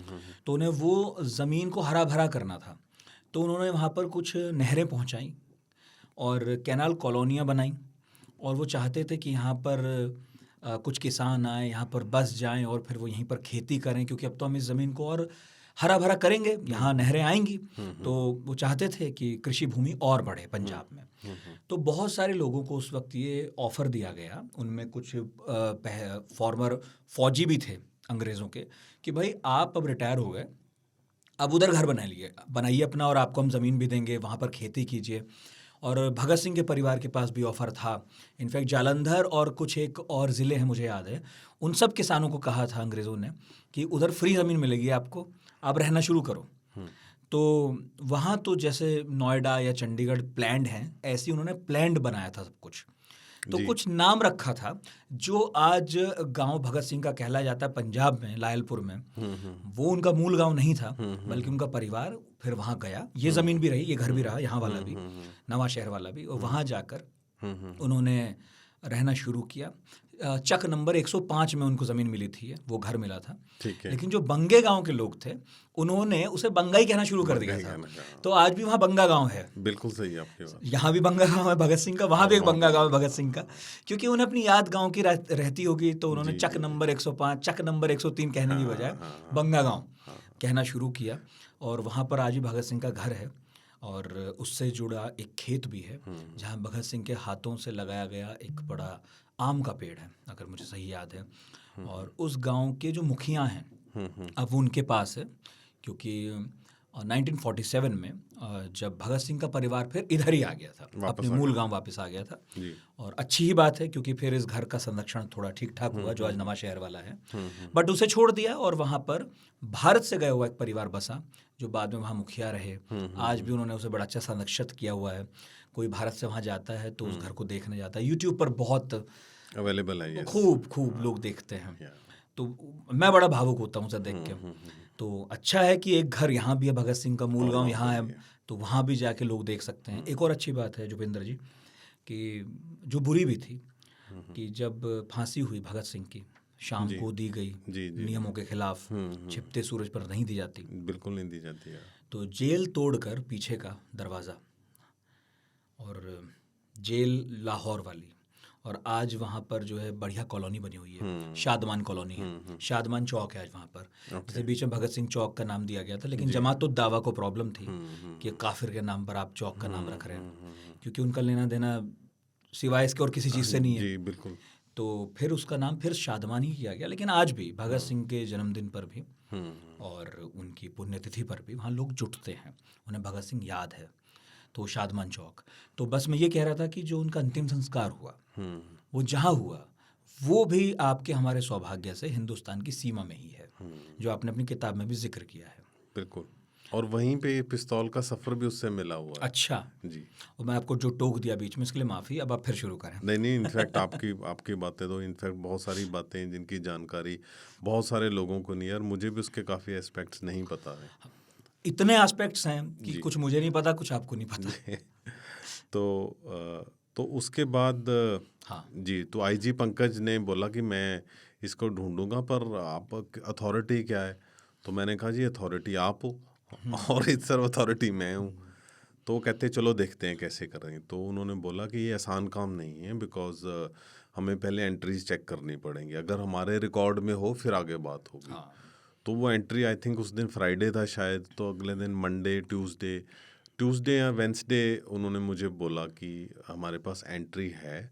वाह। तो अब आपको हम एक कॉल आया, तो आपका रिएक्शन क्या था? हाँ, उस समय उसके बाद जो कॉल आया उसका ज़्यादा रिएक्शन था। इन्होंने मुझे सिर्फ बोला कि हमारे रजिस्टर में एंट्री है, लेकिन आने की, हाँ रिसीविंग की एंट्री है, लेकिन वो पिस्टल कहाँ है वो हमें पता नहीं। तो खुशी भी थी और साथ के साथ मायूसी भी हो गई कि ये पिस्टल तो वहाँ पे है नहीं। तो वो उन्होंने मुझे बोला कि आप मुझे एक लेटर लिखो, बिकॉज जितने भी हमारे पास काफ़ी कोल्ट पिस्टल हैं, और आप एंट्री से मत जाओ, उस पर सेमी ऑटोमेटिक लिखा हो सकता है वो सेमी ऑटोमेटिक ना हो।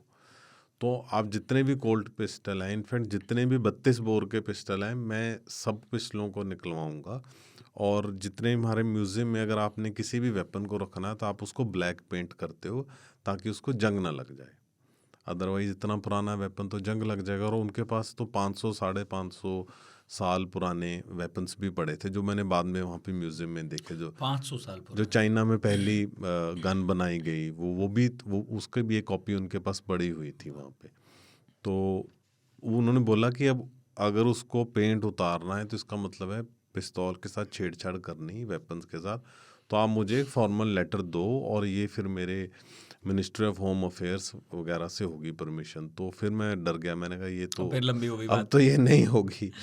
तो एनी हाउ मैंने वो चिट्ठी तो उनको भेज दी, बट फिर मैंने उनको थोड़ा बोला कि हम पहले ढूंढ लेते हैं, उसके बाद हम औपचारिकता कर लेंगे। हाँ पहले ढूंढ तो लें।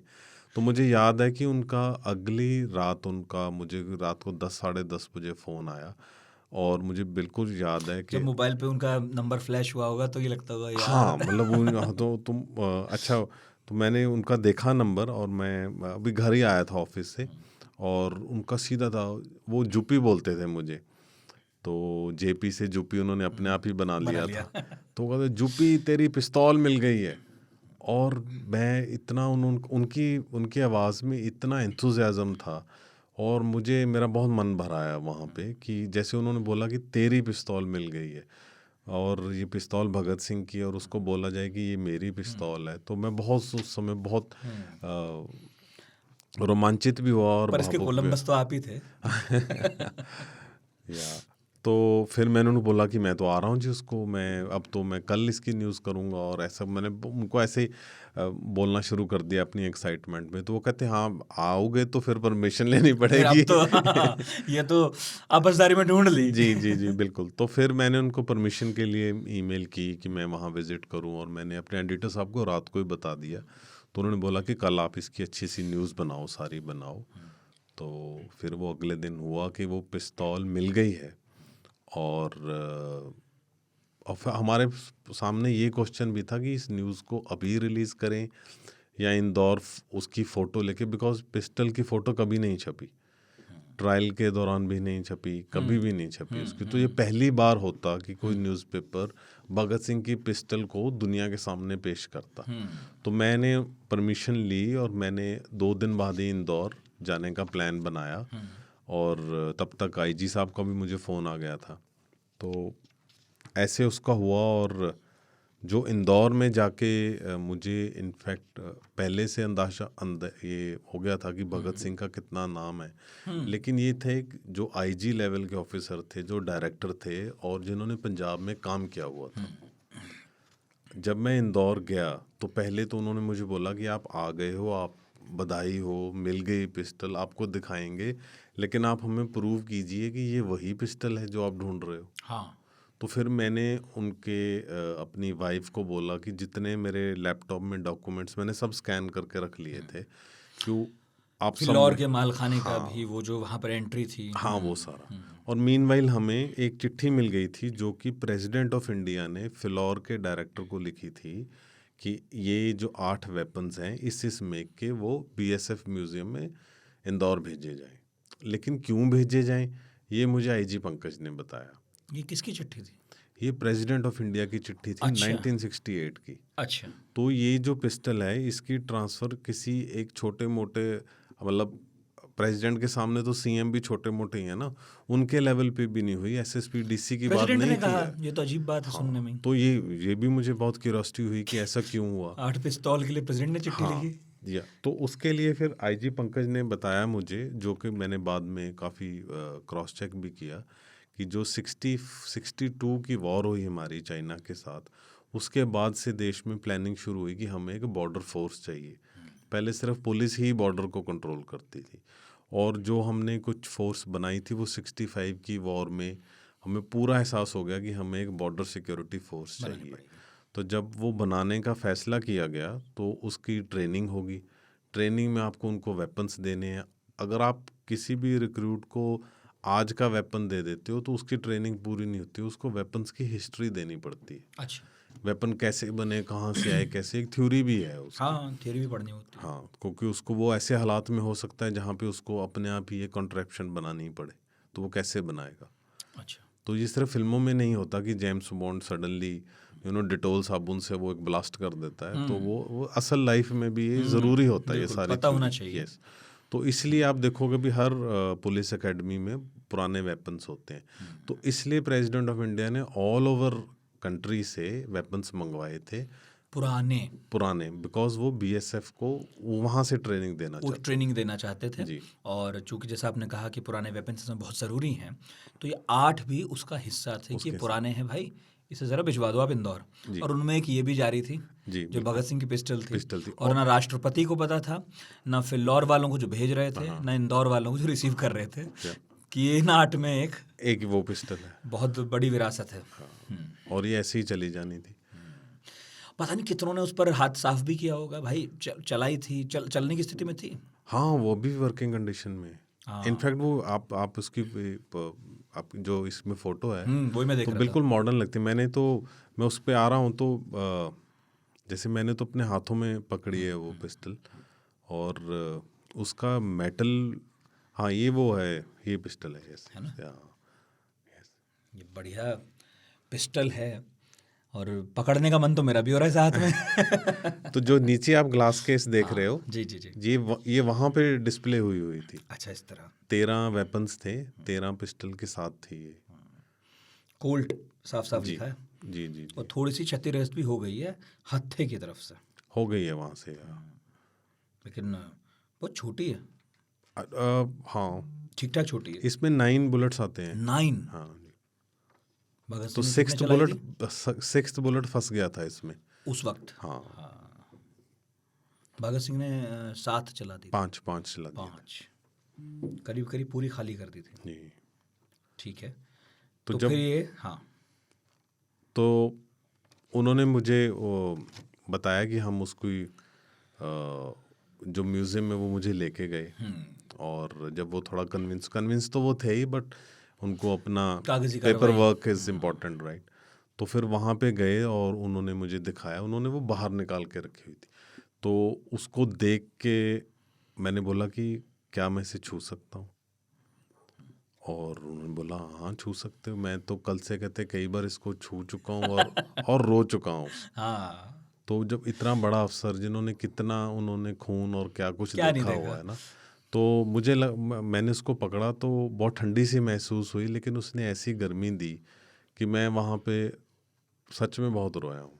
और मैंने उसको अपने राइट हैंड में भी पकड़ा, लेफ्ट हैंड में भी पकड़ा, और ऐसा फील हुआ कि कि मेरी लाइफ का ये जो पल है, जो ये मोमेंट है, इसीलिए जर्नलिज्म की है। आपके तो अभी भी आंसू आ रहे हैं। जी बिल्कुल, मैंने इसको बहुत इंटरव्यूज़ में बोला है, लेकिन ये पल में मैं बिल्कुल अपना फिर से उतना ही रोमांचित हो जाता हूँ। बिल्कुल, या मैं वापस चला जाता हूँ। मतलब मुझे कोई भी पूछता है ना कि आपकी ज़िंदगी का कौन सा पल है जो सबसे इम्पोर्टेंट है, तो वो था जब मैंने उनकी पिस्टल को हाथ लगाया। और उसके बाद उन्होंने उस पिस्टल को एक ट्रे में रखा, और उसके नीचे ब्लू उनका एक वो था, कपड़ा था, और उन्होंने वो पिस्टल बाहर दिखाई कि मैं अपने गार्ड्स को दिखा देता हूँ। लेकिन बाहर कम से कम 100-150 रिक्रूट्स, ट्रेनी रिक्रूट्स, कांस्टेबल्स सब आ गए थे, और उनकी फैमिलीज। अरे बाप, 900 से ज़्यादा वहाँ पे ट्रेनी रिक्रूट्स थे। वो सबको शोर मच गया था कि भगत सिंह की पिस्तौल, भगत सिंह की पिस्तौल। और लोग उसके ऊपर पैसों से माथा टेक रहे हैं, रो रहे हैं, उसको प्रॉपर मंदिर गुरुद्वारे जैसा वहाँ पे माहौल बना हुआ। पिस्तौल का तो मंदिर बन सकता है। जी बिल्कुल, और इसीलिए उन्होंने बाद में इसकी प्रदर्शनी भी लगाई। तो मतलब उस समय जो उनको प्रदर्शनी खबर हम तक पहुंची थी। जी, तो उस समय जो इस पिस्तल को माथा टेक रहे थे वो ना हिंदू थे, ना सिख, ना मुसलमान। सही। तो भगत सिंह की यही सबसे बड़ी धरोहर है। इतिहास को सर झुका रहे थे जी। और आपने जो छुआ वो पिस्टल नहीं है बल्कि इतिहास है। एक ऐसी पिस्तौल जिसने इतिहास बनाया, और जितना कहा जाए उतना कम। फिर अब कहाँ है ये? हाँ, तो जब ये हमने इसकी खबरें आई, काफ़ी कुछ आई, तो फिर से जंग शुरू हो गई कि पंजाब से डिमांड हो गई। सभी जाग गए, सभी पॉलिटिशियन जाग गए। भगवंत मान जी का भी आया, अब कांग्रेस लीडर्स, अकाली दल, सबका आया। और हालिया सीएम, पिछले वाले सीएम, सबके सब आपने उनका नाम भी लिखा, उन्होंने भी कहा लेकिन इनमें से किसी ने भी कोई स्पेशल एफर्ट नहीं किया इसको यहाँ लाने का। सिर्फ इन्होंने अपनी ऑफिशियल उनको चिट्ठी भेज दी बीएसएफ को कि इसको ट्रांसफ़र किया लेटर जाए। हेड पे जी जी जी जी कि इधर दे दो भाई, देते हो तो। हाँ। तो उसके बाद वहाँ पे एक लॉयर हैं HC अरोड़ा, तो उन्होंने एक PIL की मेरी जो न्यूज़ है उसकी उन्होंने पिटिशन बनाई, साथ में न्यूज़ लगाई और उसको पूरी हिस्ट्री बताई कि ये पिस्टल पंजाब में खटकर कलां में ट्रांसफ़र होनी चाहिए, बिकॉज वो एक ऑफिशियल म्यूज़ियम है भगत सिंह जी का। बड़ा, अब तो काफ़ी अच्छा म्यूजियम है। या 2008 से अभी हाल में भी काफ़ी काम हुआ है वहाँ पर। जी जी बिल्कुल। या बिकॉज अभी तो वो अब तो आइकन है जो नई गवर्नमेंट है आम आदमी पार्टी की, वो हाँ, अब तो पीछे जी, वो तस्वीरों तो में वो भगत सिंह को दिखाने लगे। वो तो हर जगह जी। या यस यस। तो हर बड़ा आदमी जो है हमारे तस्वीरों में कैद है। हाँ।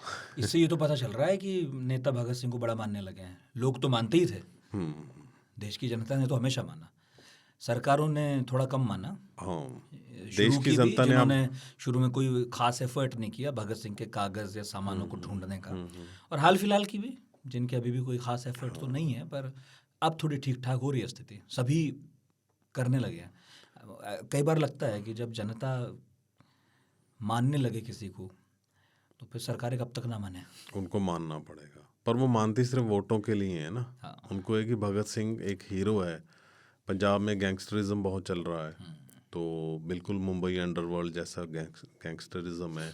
कबड्डी प्लेयर जो बड़े थे उनके मर्डर हुए हैं। मूसेवाला सिंगर सिद्धू मूसेवाला कितनी उसके ब्रेजन बाद तो उसकी। कई सिंगर्स पे हमला है। हाँ, तो इस समय पंजाब को एक हीरो चाहिए।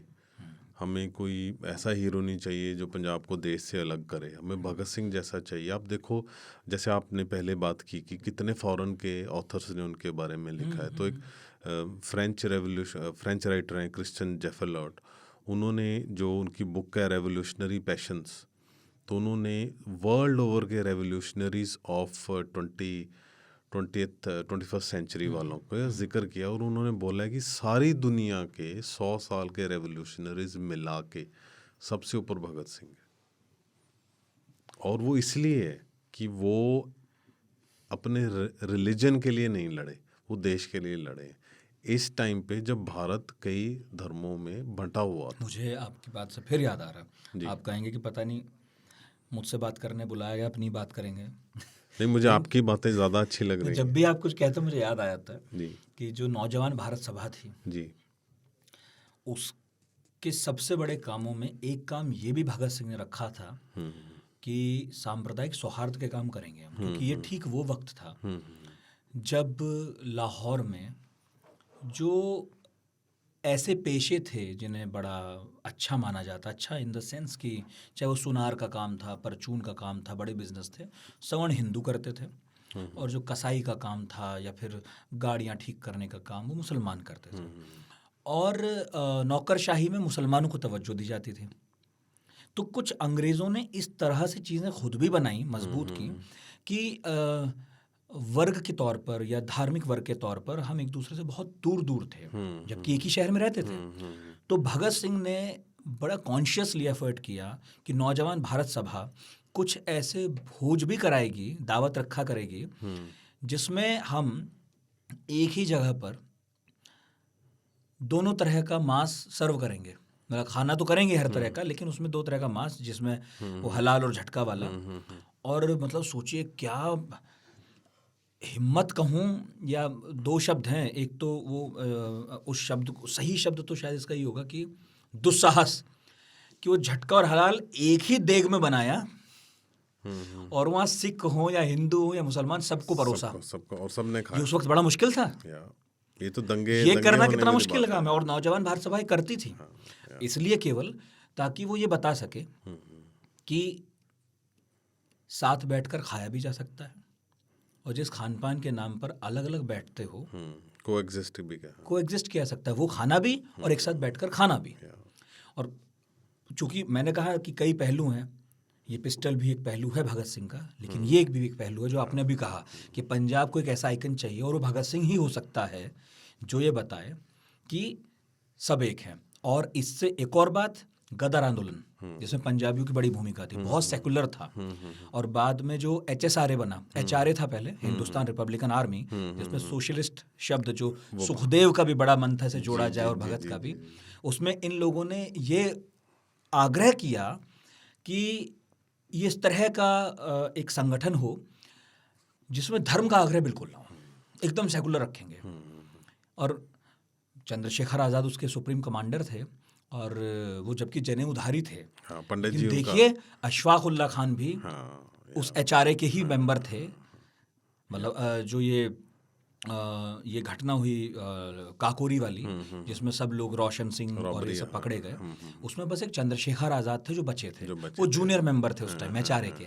और इन्होंने फिर भगत सिंह और इन सब लड़कों के साथ मिलकर, जिसमें पंजाब का थोड़ा ज़्यादा प्रभाव था, HSRA की शुरुआत की। और वो भी इस बात से मुतमईन थे कि भगत, सुखदेव ये सब सही कहते हैं, धर्म अपना अपना अपना अलग है, लेकिन ये जो आंदोलन है ये देश का आंदोलन है और इस संगठन में किसी खास धर्म की छाप ना हो। ये बहुत बढ़िया बात आपने कही, जिस पर मैं थोड़ा सा भावुक हो गया। भगत सिंह से अच्छा आइकन नहीं हो सकता इसमें। और देखिए, जो पाकिस्तान की पहली डिमांड है वो भी उनकी मौत के बाद ही उठनी शुरू हुई 1933 में, कुछ काफ़ी। हाँ, तो तब से एक जो मुस्लिम रिसर्चर थे, स्कॉलर थे, उन्होंने इंग्लैंड में ये बात उठाई थी, जो बाद में यहाँ के लोकल लीडर्स ने भी उठानी शुरू कर दी। और अगर भगत सिंह जी जिंदा रहते, राजगुरु सुखदेव जिंदा रहते, आज़ाद रहते, या कुछ साल और रहते, तो आज देश के 2 टुकड़े ना हुए होते।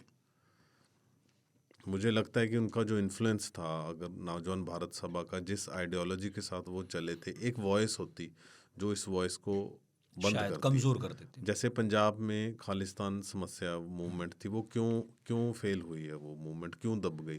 बिकॉज उसमें आम आदमी साथ में नहीं था। वो समझता है कि जो आम किसी बाहरी फोर्स ने नहीं खत्म किया इसे। हाँ, पंजाबियों ने ही, उन्होंने सिखों ने ही, बिल्कुल उन्होंने ही ये किया कि नहीं चाहिए। बिकॉज हमारी शादी यहाँ हिंदुओं में हुई है। हमने जो मॉडर्न सिख है वो बहुत मॉडरेट है, जो हिंदुइज्म है वो भी मॉडरेट है। इसमें कट्टर पुणे का ये दोनों ही रिलीजन नहीं है। बिल्कुल किसी भी धर्म की बात अगर आप करेंगे ना, ईसाइयत में, इस्लाम में भी जाएंगे, हालांकि हम विषय से भटक कर रहे हैं, लेकिन भगत सिंह की बात है तो विषय से बिल्कुल नहीं भटक रहे हैं, वही हैं। किसी भी धर्म के कई वर्जन होते हैं और एक वर्जन तो ये होगा ही होगा, जिसकी बात आपने कही, जो इतना उदार होगा कि वो बाकियों के साथ सिंक्रोनाइज करने में बिल्कुल गुरेज नहीं करेगा। उसके दरवाजे खुले हैं और उसके लिए भी दरवाजे खुले हैं। बहुत बड़ा आइकन है भगत सिंह, और इसकी पिस्टल आपने खोज निकाली, कमाल कर दिया, बहुत ज़रूरी था ये। अंग्रेज़ों के पास ये पहुंची, आपने किताब में थोड़ा जिक्र भी किया, तो मैं सोचता हूँ एक सवाल बनता है जी। ये उनके पास कैसे गई? क्योंकि क्या भगत सिंह असेंबली में से लेकर घुसे थे? क्योंकि कई इसके भी वर्जन है। यस, जब इन्होंने 17 दिसंबर को सॉन्डर्स को मारा, तो उसके बाद तो ये छुप गए। जो इनका प्लान था कि हम इसके बाद भाग जाएंगे वहाँ से। लाहौर से निकल गए। दुर्गा भाभी साथ थी जी। तो इनके जो पोस्टर्स थे वो बने हुए थे कि स्कॉट को मारने के, जो प्रिंट किए हुए थे, पिंक कलर के थे। हाँ, हाथ से लिखे थे। तो इनको हाथ से लिखने पड़े बिकॉज वो सारा उनका प्लान चेंज हो गया, बिकॉज मर्डर सॉन्डर्स का हो। बिल्कुल। तो उसका एक पोस्टर भी है जिसको उन्होंने सॉन्डर्स नाम काटा था, सॉरी स्कॉट नाम काटा था, सॉन्डर्स लिखा था, पिंक कलर के पर्चे जो रात भर में पूरे शहर में लगाए गए जी। और अगली सुबह सबने देखा। और वो भगत सिंह जी की राइटिंग में है, वो बिल्कुल काफी पर्चे, क्योंकि हाथ से लिख रहे थे जी। आप कमाल देखिए कि एक लड़का था उनके बीच में जी, उसको भी लगा के उन्होंने लिखवाया था और बाद में वही गवाह बना इनके खिलाफ जी। यस यस, 2 अप्रूवर बन गए। उसने बताया ये था कि ये पर्चे जो अगले रोज लगे मिले, मैं खड़ा था, मेरे सामने भगत सिंह बनवा रहे थे और हमें भी कहा कि भाई थोड़ा सा हाथ लगवा लो, ज़्यादा बनाने हैं। मैं कहा था अकेला बनाऊंगा, उनमें वो भी था। तो उसके बाद उन्होंने ब्रिटिश पुलिस को कोई इल्म नहीं था कि ये किसका काम है। हाँ, उनको था कि ये HSRA का काम है, लेकिन HSRA जो इनकी एसोसिएशन थी, बॉडी थी, उसमें कोई भी अपने रियल नाम से नहीं था। बिल्कुल। भगत सिंह रंजीत थे, चंद्रशेखर आज़ाद पंडित जी थे, एक का नाम बलराज था। हाँ, सबके नाम अलग अलग थे, तो वो किसको पकड़ते? और इनमें बहुत ज़्यादा एक यूनिट ही थी जो इसमें से कोई भी इंफॉर्मेशन या मुखबरी नहीं कर रहा था।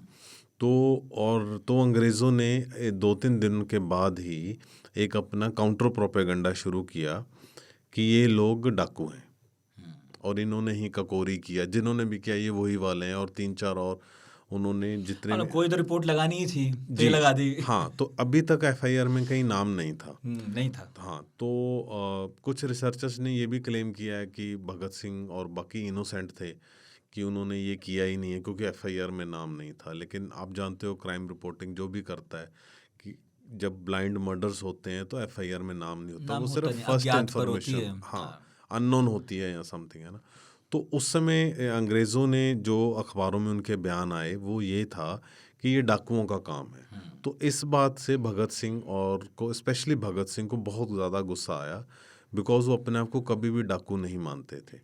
इसमें मैं थोड़ा सा पीछे का इंसिडेंट बताता हूँ कि जब इन्होंने फंड्स रेज करने थे काकोरी से पहले भी, तो उस समय इन्होंने चंद्रशेखर आज़ाद ने उत्तर प्रदेश के कुछ जो ज़मींदार थे, डकैतियां डाली हाँ, वहाँ पे इन्होंने डकैती डाली थी। तो एक डकैती थी बमरौली की डकैती, उसमें एक शायद ठाकुर थे जिनको बाद में फांसी भी की गई, तो वो उस समय सबसे बड़े थे और उन्होंने बोला कि हम इस ज़मींदार के घर जाएंगे, और इनका जो आपसी फैसला था कि हमने किसी को मारना नहीं है।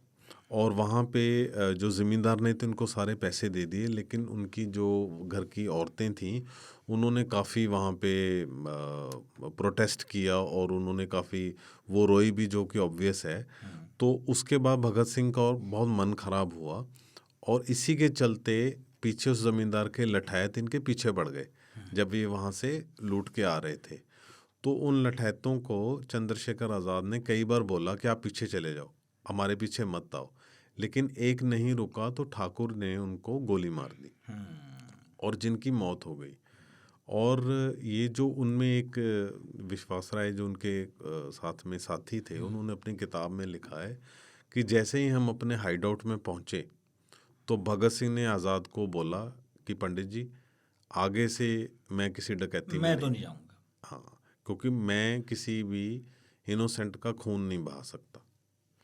इनफैक्ट जैसा मैंने आपको बताया कि जब सैंडर्स की हत्या हुई तो जब लौटे सब लोग, जी। तो ये वाकया है, मतलब जो उनके साथी थे बाद में सबने संस्मरण लिखे, बहुत सारी किताबें। तो उन्होंने लिखा कि भगत सिंह उदास था और जब बात हुई तो उन्होंने यही कहा कि कितना सुंदर नौजवान था। और चंद्रशेखर आज़ाद भी इसमें शामिल थे। मतलब वो दुख था बड़ा, क्योंकि चरण सिंह को भी गोली मारी थी। हाँ, और जिसकी इतनी बाद में अभी भी पंजाब में नई कंट्रोवर्सी हुई है उसकी। उसमें क्या हुआ? पंजाब में अभी रिसेंटली जो सिमरनजीत मान का ग्रुप है, श्रोमणी अकाली दल अमृतसर, और सिमरनजीत मान शुरू से ही बहुत प्रो खालिस्तान की तरफ रहे हैं। तो जैसे ही उन्होंने काफ़ी सालों बाद 91 के बाद अब वो एक इलेक्शन जीते हैं, तो इलेक्शन जीतने के बाद जो वो दिल्ली में पार्लियामेंट में अपनी कसम उठाने जा रहे थे, ओथ लेने जा रहे थे, तो रास्ते में करनाल में उन्होंने मीडिया के साथ बात करते हुए बोला कि भगत सिंह आतंकवादी थे, उन्होंने एक हिंदुस्तानी, एक पंजाबी, एक सिख चन्नन सिंह का खून बहाया है। तो जिसकी उस बात को 3-4 महीने हो चुके हैं, लेकिन अभी भी उसकी पूरी कंट्रोवर्सी चल रही है। और हालांकि उनको ये भी एहसास नहीं था हिस्ट्री का कि उनको चन्नन सिंह को भगत सिंह ने गोली नहीं मारी थी उनको, और ये बिल्कुल ही प्रूवन है, हिस्टोरिकल फैक्ट है कि उनको कई बार रोका गया और उनको चंद्रशेखर आज़ाद ने गोली उन्होंने मारी। रोका, अल्टीमेटम दिया कि आगे मत बढ़ना वरना गोली मार दूंगा। लेकिन चरण सिंह काफ़ी बुजुर्ग भी थे, लेकिन वो नहीं रुके क्योंकि वो उनकी ड्यूटी थी। भाई उनके ऑफिसर को गोली लगी है, उन्हें भी आगे बढ़ना था और इन्हें रोकना था, बैकअप में इनकी भी ड्यूटी थी। दो हिंदुस्तानी अपनी अपनी ड्यूटी पर तैनात थे। और ये भी कहा जा रहा है कि चन्नन सिंह को अगर टाइमली मेडिकल अटेंशन मिल जाती तो वो बच जाते, वो सिर्फ खून बहने से मरे। पूरा जिक्र है इसमें जी। कि थोड़ी देर बाद एक गाड़ी आई थी और एक मुसलमान सज्जन थे, उनका नाम भूल गया मैं, उस गाड़ी में सवार थे। तो गाड़ी में ये अंग्रेज़ साहब को डाला गया और लेकर गए अस्पताल, और चनन सिंह को बाद में लाया गया। खून बहने की वजह से, ज़्यादा खून बहने की वजह से चनन सिंह की मौत हुई थी। हाँ, बिल्कुल। और भगत सिंह जी को अफसोस रहा इस बात का। हाँ, तो इसीलिए उन्होंने नेक्स्ट असेंबली में बम फेंकते हुए कि क्या मुश्किल था कि जहाँ सभी लोग खड़े थे। इनफैक्ट आप सोचिए कि अगर मैं सही हूँ, वहाँ साइमन मौजूद थे वो और भी उसी वहाँ पे, असेंबली में। हाँ।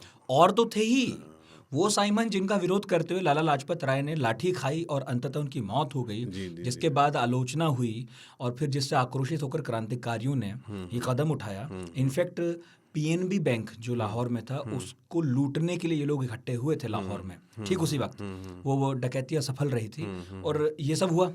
तब ये हुआ कुछ तो करना है, इसका बदला लेंगे, क्योंकि चित्तरंजन दास की जो पत्नी थी उन्होंने काफी कड़े शब्दों में कहा था कि इस देश के नौजवान मतलब खून नहीं खोल रहे तुम्हारा, कि एक बूढ़े के साथ ये कर दिया।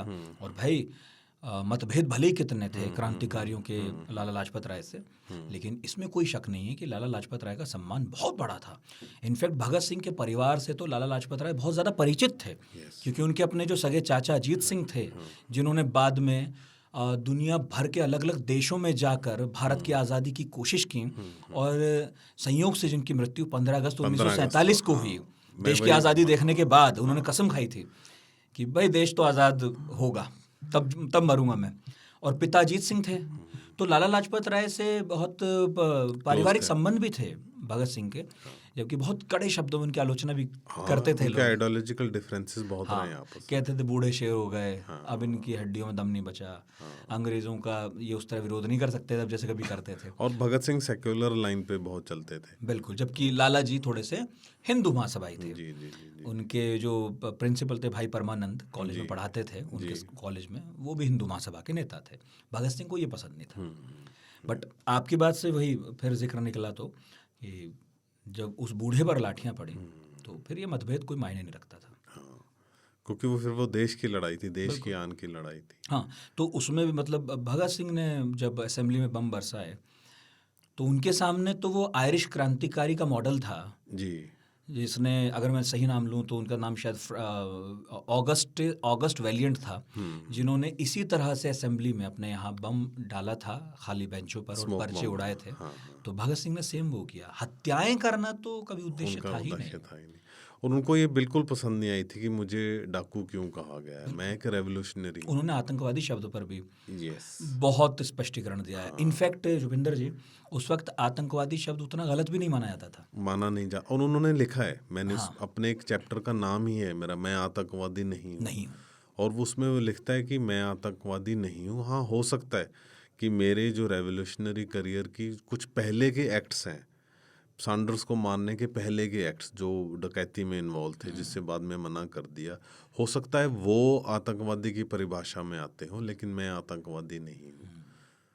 तो ये उनका। और भगत सिंह जी की सबसे बड़ी बात है कि एक तो 23 साल का नौजवान जिसने जेल में 350 से ऊपर किताबें पढ़ी, और ना सिर्फ उन्होंने पढ़ी, जितना जेल का स्टाफ था उनको भी पढ़नी पड़ी, क्योंकि किताब में कहीं भी जेल से भागने का कोड प्लान किया होता है। तो जेलर का भी बयान है, मालविंदर जी वड़ैच हैं, उन्होंने बहुत काम किया है, बहुत ज़्यादा। तो उन्होंने अपनी बुक में जिक्र किया है कि जेलर ने उनको बताया कि मुझे भी पढ़ने पड़ी ये सारी कार्ल मार्क्स और दूसरी लेनिन। हाँ, उन्होंने सबको, उन्होंने वीर सावरकर को भी पढ़ा था। हाँ बिल्कुल, बहुत सबको पढ़ा। वो पढ़ा ही क्या, जो वीर सावरकर ने 1857 में, सावरकर जो 1857 के बारे में सावरकर ने लंदन में इतना पढ़ने के बाद लिखा कि 1857 का जो विद्रोह था वो प्रथम स्वतंत्रता संग्राम था।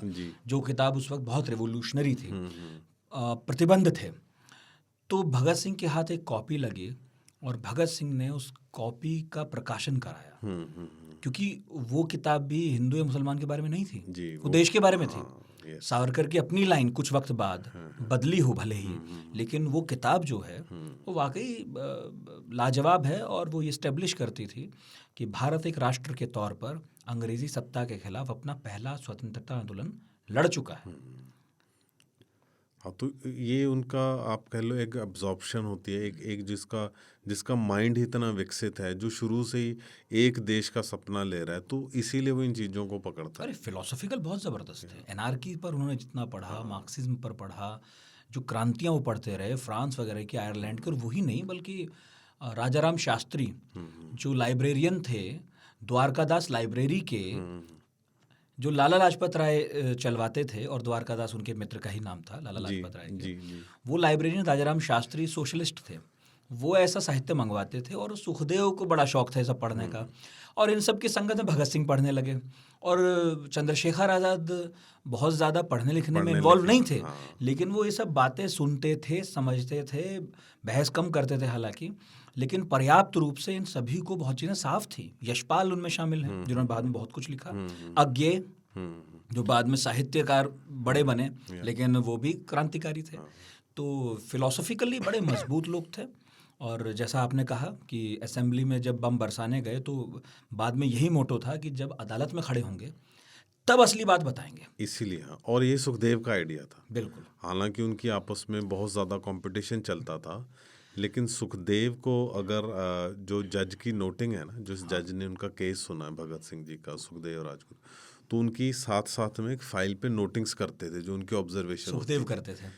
हाँ, जो जज ने की ना उनकी अच्छा ट्रायल सुनते हुए अच्छा, की, जो जज नोट करते थे। हाँ, ठीक ठीक तो ठीक। उसमें उन्होंने नोटिंग में लिखा हुआ सुखदेव इज द ब्रेन।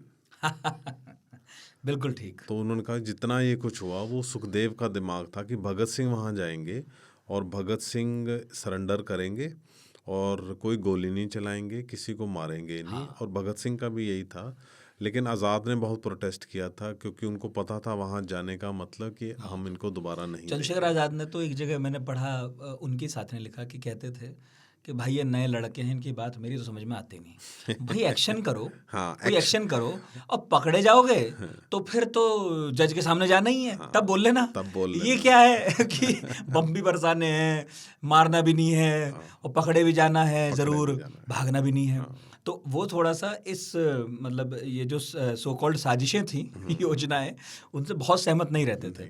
लेकिन फिर भी एक कमांडर थे, उनके नेता थे, तो उसमें ये भी दिखाता डेमोक्रेसी कितनी थी हाँ, कि गिव भाई इन अगर करना तुम पड़ता सब है लोग आपको। हाँ चाहते हो तो चलो करते हैं, ये भी करते हैं। तो इसलिए फिर उन्होंने वहाँ पे किया और उन्होंने बोला कि मैं सिर्फ बहरों को सुनाना चाहता हूँ। इसलिए धमाका करना पड़ा। हाँ, जो इसलिए एक्चुअली ऑगस्ट वैलियंट, जिसका मैंने नाम लिया, जी, पता नहीं बिल्कुल। प्रोनाउंसिएशन तो सही है कि बिल्कुल गलत, ठीक है आपने उन्होंने लिखा, कहा था। हाँ। उन्होंने लिखा भी था, हाँ, उस पर्चे पर लिखा था।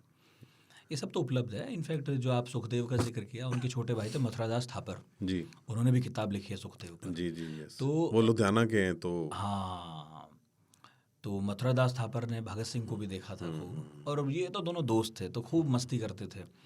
तो मथुरादास थापर ने संस्मरण भी लिखे हैं, और सुखदेव ने बाद में जो जो सुनवाई की फाइल थी वो पूरी मंगाई, उसमें सब पढ़ा, और उसमें उन्होंने भी कुछ नोट्स लिखे हैं, ओके वो भी उपलब्ध हैं, ओके ओके ओके। कि सुखदेव ने लिखा कि ये गलत है। मुझे ऐसा लग ये रहा वाली है बात कि सही है। किताब लिखने से पहले अगर मेरा आपके साथ ये अरे हुआ होता तो मैं इसमें बहुत ज़्यादा फिर इन्फॉर्मेशन ये दे बहुत मोटी हो पाता। जाती। अभी एकदम ठीक है, और सही में मैं कहूँगा कि सबको पर भगत पढ़नी सिंह चाहिए। जी के ऊपर किताबें आती रहनी चाहिए। हाँ, ये बहुत ज़रूरी है। इसीलिए मैंने पहले इंग्लिश की, तो अब इंग्लिश के बाद हिंदी आई है। अभी शायद अगले महीने तक इसकी पंजाबी आ जाए, जिसकी बहुत डिमांड है पंजाब में। वाह वाह वाह, और एक फ्रेंड तेलुगु में कर रहे हैं, मलयालम में हो रहा है, वाह, और साउथ इंडिया में भी भगत सिंह के इतने फ़ैन हैं। बहुत। मतलब कैलकाटा तक का तो मुझे पता था, लेकिन एक तेलुगु लिटरेरी फेस्टिवल में मुझे स्पेशल इसीलिए बुलाया गया कि उन्होंने वही जो आपने इंदौर की आपने न्यूज़ पढ़ी, वही उनको भी मिली, और उन्होंने बोला कि आप आके हमें बताओ। इसके बारे में बताओ। जी तो अंत में तो बस मैं यही कहूँगा, अंत करने का मन तो नहीं है इस पॉडकास्ट का, और ये पहला पॉडकास्ट होगा जिसमें आप जितना बोले उतना ही मैं बोला। कुछ छूटता हो, कुछ रहता हो तो प्लीज़ बोलिए। हाँ, तो हम थोड़ा सा वो बताना भूल गए अपने लिसनर्स को कि पंजाब के जो HC अरोड़ा थे, उन्होंने PIL की, और PIL की पंजाब एंड हरियाणा कोर्ट में कि इस पिस्टल को पंजाब में लाया जाए, और उनकी डिमांड थी कि खटकर खला जो उनका नेटिव विलेज है वहाँ, ये वही वहाँ पे बहुत अच्छा म्यूज़ियम है, और वहाँ पे वो पेन भी पड़ा है जिससे कि फांसी के ऑर्डर पे फरमान जज लिखा ने गया था, हाँ पेन तोड़ दिया करते थे। हाँ वो निब टूट हाँ, और वो आई थिंक इंक पॉट और बाकी कुछ सामान भी पड़ा है वहाँ पे। मेरी बड़ी इच्छा है जाने की, मैं जब जाऊँगा आपको बताऊँगा। बिल्कुल, मैं आपको लेके चलूँगा, साथ चलिएगा, जी। मज़ा आएगा। और तो उसके बाद जो ऑर्डर था उसमें दिक्कत थी कि ये प्रेसिडेंट के ऑर्डर से हुआ है। हाँ, तो इसका ट्रांसफ़र बिना प्रेसिडेंट पर एसेंट के अब प्रेसिडेंट पॉसिबल लिखे है। अब प्रेसिडेंट के पास फाइल गएगी वो तो 10-12 साल तक आएगी नहीं, अनलेस कि उनका मन ना हो करने का।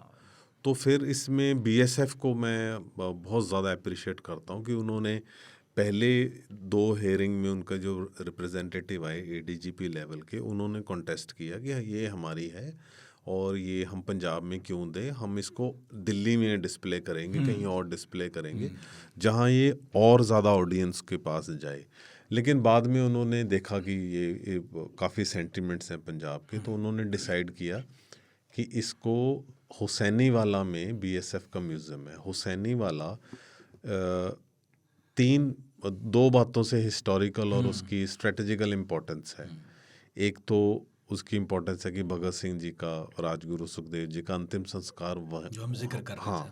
तो जहाँ पे उनका अंतिम संस्कार हुआ वहाँ पे मेमोरियल बना है और वहीं पे म्यूज़ियम बना है। वहाँ भी बना हुआ है। और वो पिस्टल का सफ़र जो भगत सिंह से शुरू हुआ था वो वहीं ख़त्म हो गया, वो पिस्टल भी वहीं पड़ी है। वहीं यात्रा वहाँ तो समाप्त वापस उसकी उनके करनी पास चाहिए ideally। हाँ, तो वो बाद में बीएसएफ ने अपनी तरफ से ऑफ़र दी, पंजाब गवर्नमेंट ने बोला हमें वो पंजाब में चाहिए, हमें इस बात से नहीं है कि वो आपकी मलकियत में ही रहे। तो वो सब इस बात को मान गए। अच्छा, तो इसलिए वो पिस्टल एक तरफ मेमोरियल है और सामने म्यूजियम में आज वो पिस्टल हुसैनी वाला में है। हाँ, और वो हुसैनी वाला एक में कोई भी उसको जाके देख सकता है, पर देखना उसको दूर से। हमला नहीं दूर से नहीं, आप उसको प्रॉपर ग्लास केस को पास जाके फ़ोटो ले सकते हो। पिस्टल को आप नहीं हाथ लगा सकते, उसको ग्लास केस में रखा हुआ है। वो जगह बहुत इम्पोर्टेंट है। जो भारत के बाकी हिस्सों के लोग हैं वो वाघा बॉर्डर बहुत सुना होता है उन्होंने कि वाघा में भारत और पाकिस्तान की रिट्रीट सेरेमनी होती है। और लेकिन ये बहुत कम लोगों को पता है कि ऐसी रिट्रीट सेरेमनी पंजाब में 3 जगह होती है। एक वाघा में होती है, एक होती है सादिक है, वो फाजिलका में है, वो भी पंजाब का हिस्सा जो राजस्थान के साथ लगता है, और एक होती है हुसैनी वाला में। हुसैनी वाला में सतलुज के ऊपर बैराज बनाया हुआ है क्योंकि अब सतलुज का पानी इंडस वाटर ट्रीटी में हमारे पास है, तो हम एक ड्रॉप भी उधर जाने नहीं देते, हालांकि जाती है वहाँ पे। और उस जगह से पानी रोक के 2 नहरें निकाली गई हैं जो कि राजस्थान के जैसलमेर तक पंजाब से पानी जाता है। इंदिरा गांधी कैनल परियोजना थी। और गंग कैनाल जो पहले बीकानेर के उसने बनाया था।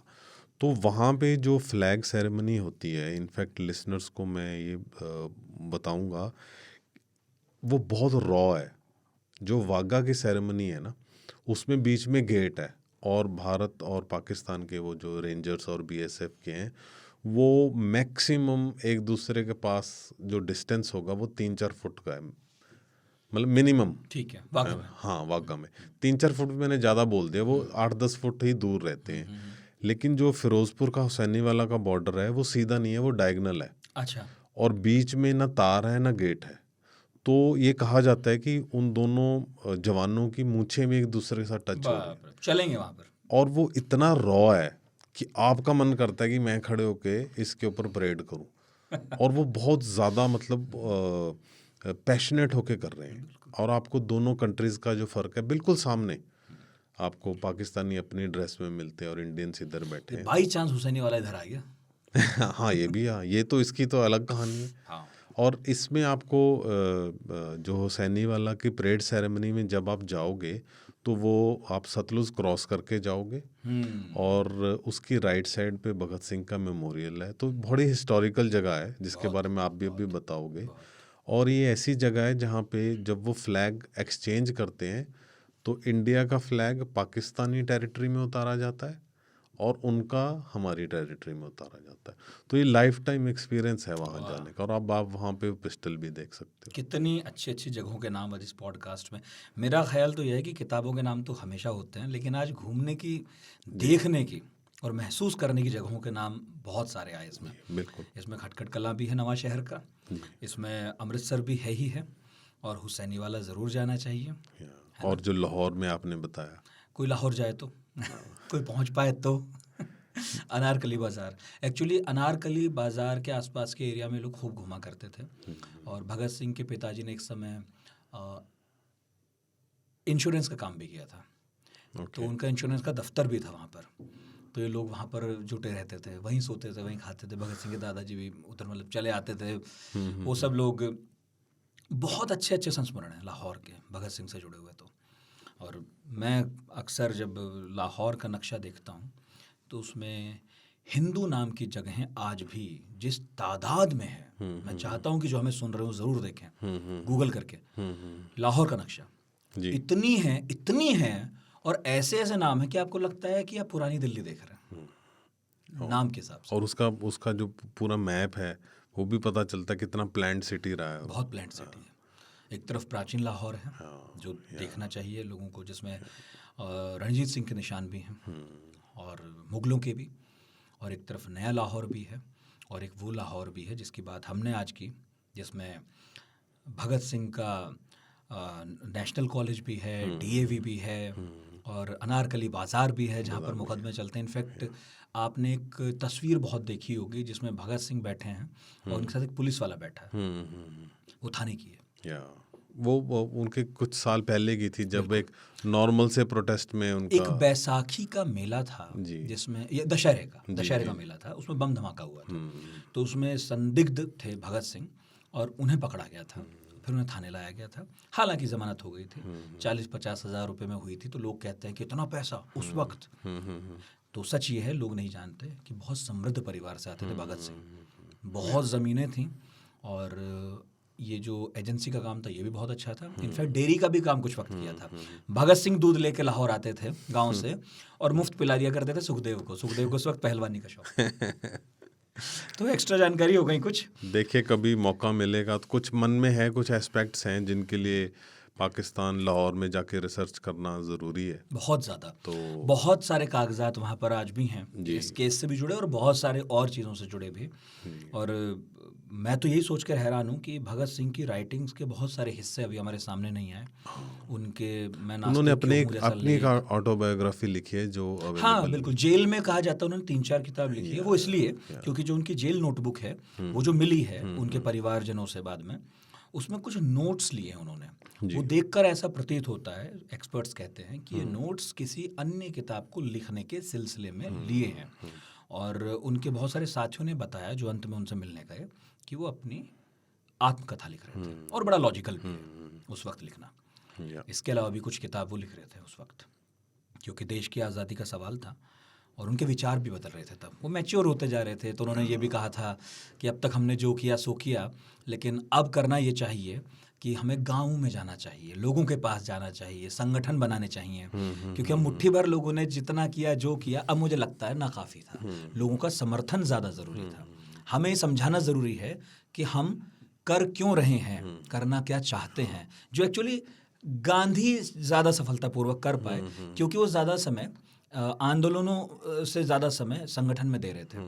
अगर भगत सिंह को समय मिलता तो मैं एकदम सहमत हूँ कि भगत सिंह संगठन में बहुत समय लगाते। इसके बाद बहुत कम उम्र थी और बहुत ज़्यादा भगत सिंह बना देते वो, सच में वो बहुत कम उम्र थी। 25 साल के तो चंद्रशेखर आज़ाद थे और ये 23 के भगत सिंह थे।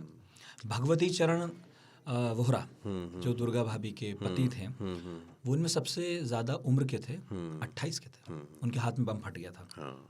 बहुत दर्दनाक कहानी है वो। मेरा तो मन है कि पूरे दिन पूरी रात बैठ के मैं इस सब पर आपसे लंबी बात करूं। जी बिल्कुल, बड़ा कठिन है। फिर भी काफ़ी लंबी बात हुई। तो मेरा एक प्रश्न था जो शायद अनुत्तरित रह गया कि वो जो असेंबली में पिस्टल उनको फिर अंग्रेज़ों को वहाँ उनसे बरामद हुई थी जी, तो फिर तब वो अंग्रेज़ों के हाथ में पड़ी शायद। मैंने आपसे पूछा था कि अंग्रेज़ों का हाथ कैसे। हाँ, तो उसके ये वर्जन है। एक वर्जन तो है कि उनके हाथ में पिस्टल थी, तो उनसे जो ब्रिटिश के वहाँ पे जो आई थिंक इंस्पेक्टर रैंक के थे उन्होंने रिकवर की। एक और वर्जन है कि ये पिस्टल बाद में उनके जो जहाँ से ग्रेनेड्स वगैरह मिले वहाँ से मिली है। तो मैं ये मानता हूँ कि ये पिस्टल को भगत सिंह ने कभी कॉन्टेस्ट नहीं किया, जिन्होंने हर चीज़ को कॉन्टेस्ट किया। उन्होंने अंग्रेज़ों की हर एलिगेशन को नहीं माना।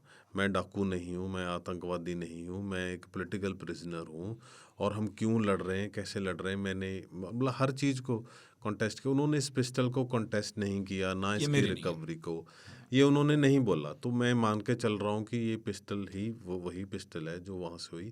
लेकिन इसमें अभी एक मिस्ट्री ये है कि उनके पास ये पिस्टल कहाँ से आई। हाँ, चंद्रशेखर आज़ाद ने दी थी। हाँ, तो मैंने अपनी किताब में ये लिखा है, लेकिन मुझे किसी ने बताया है कि शायद ये पिस्टल बिकॉज़ शहीद उधम सिंह जो थे अरे वो बड़े एक्टिव थे और वो वेपन्स का शायद काम करते रहे थे किसी ग्रुप में। ये बिल्कुल वेरीफाइड नहीं है अभी, और इसके ऊपर रिसर्च चल रही है कि ये पिस्टल कहाँ से। मैंने स्कॉट कंपनी को भी लिखा था, लेकिन उनका कोई रिस्पांस आया नहीं इसके ऊपर।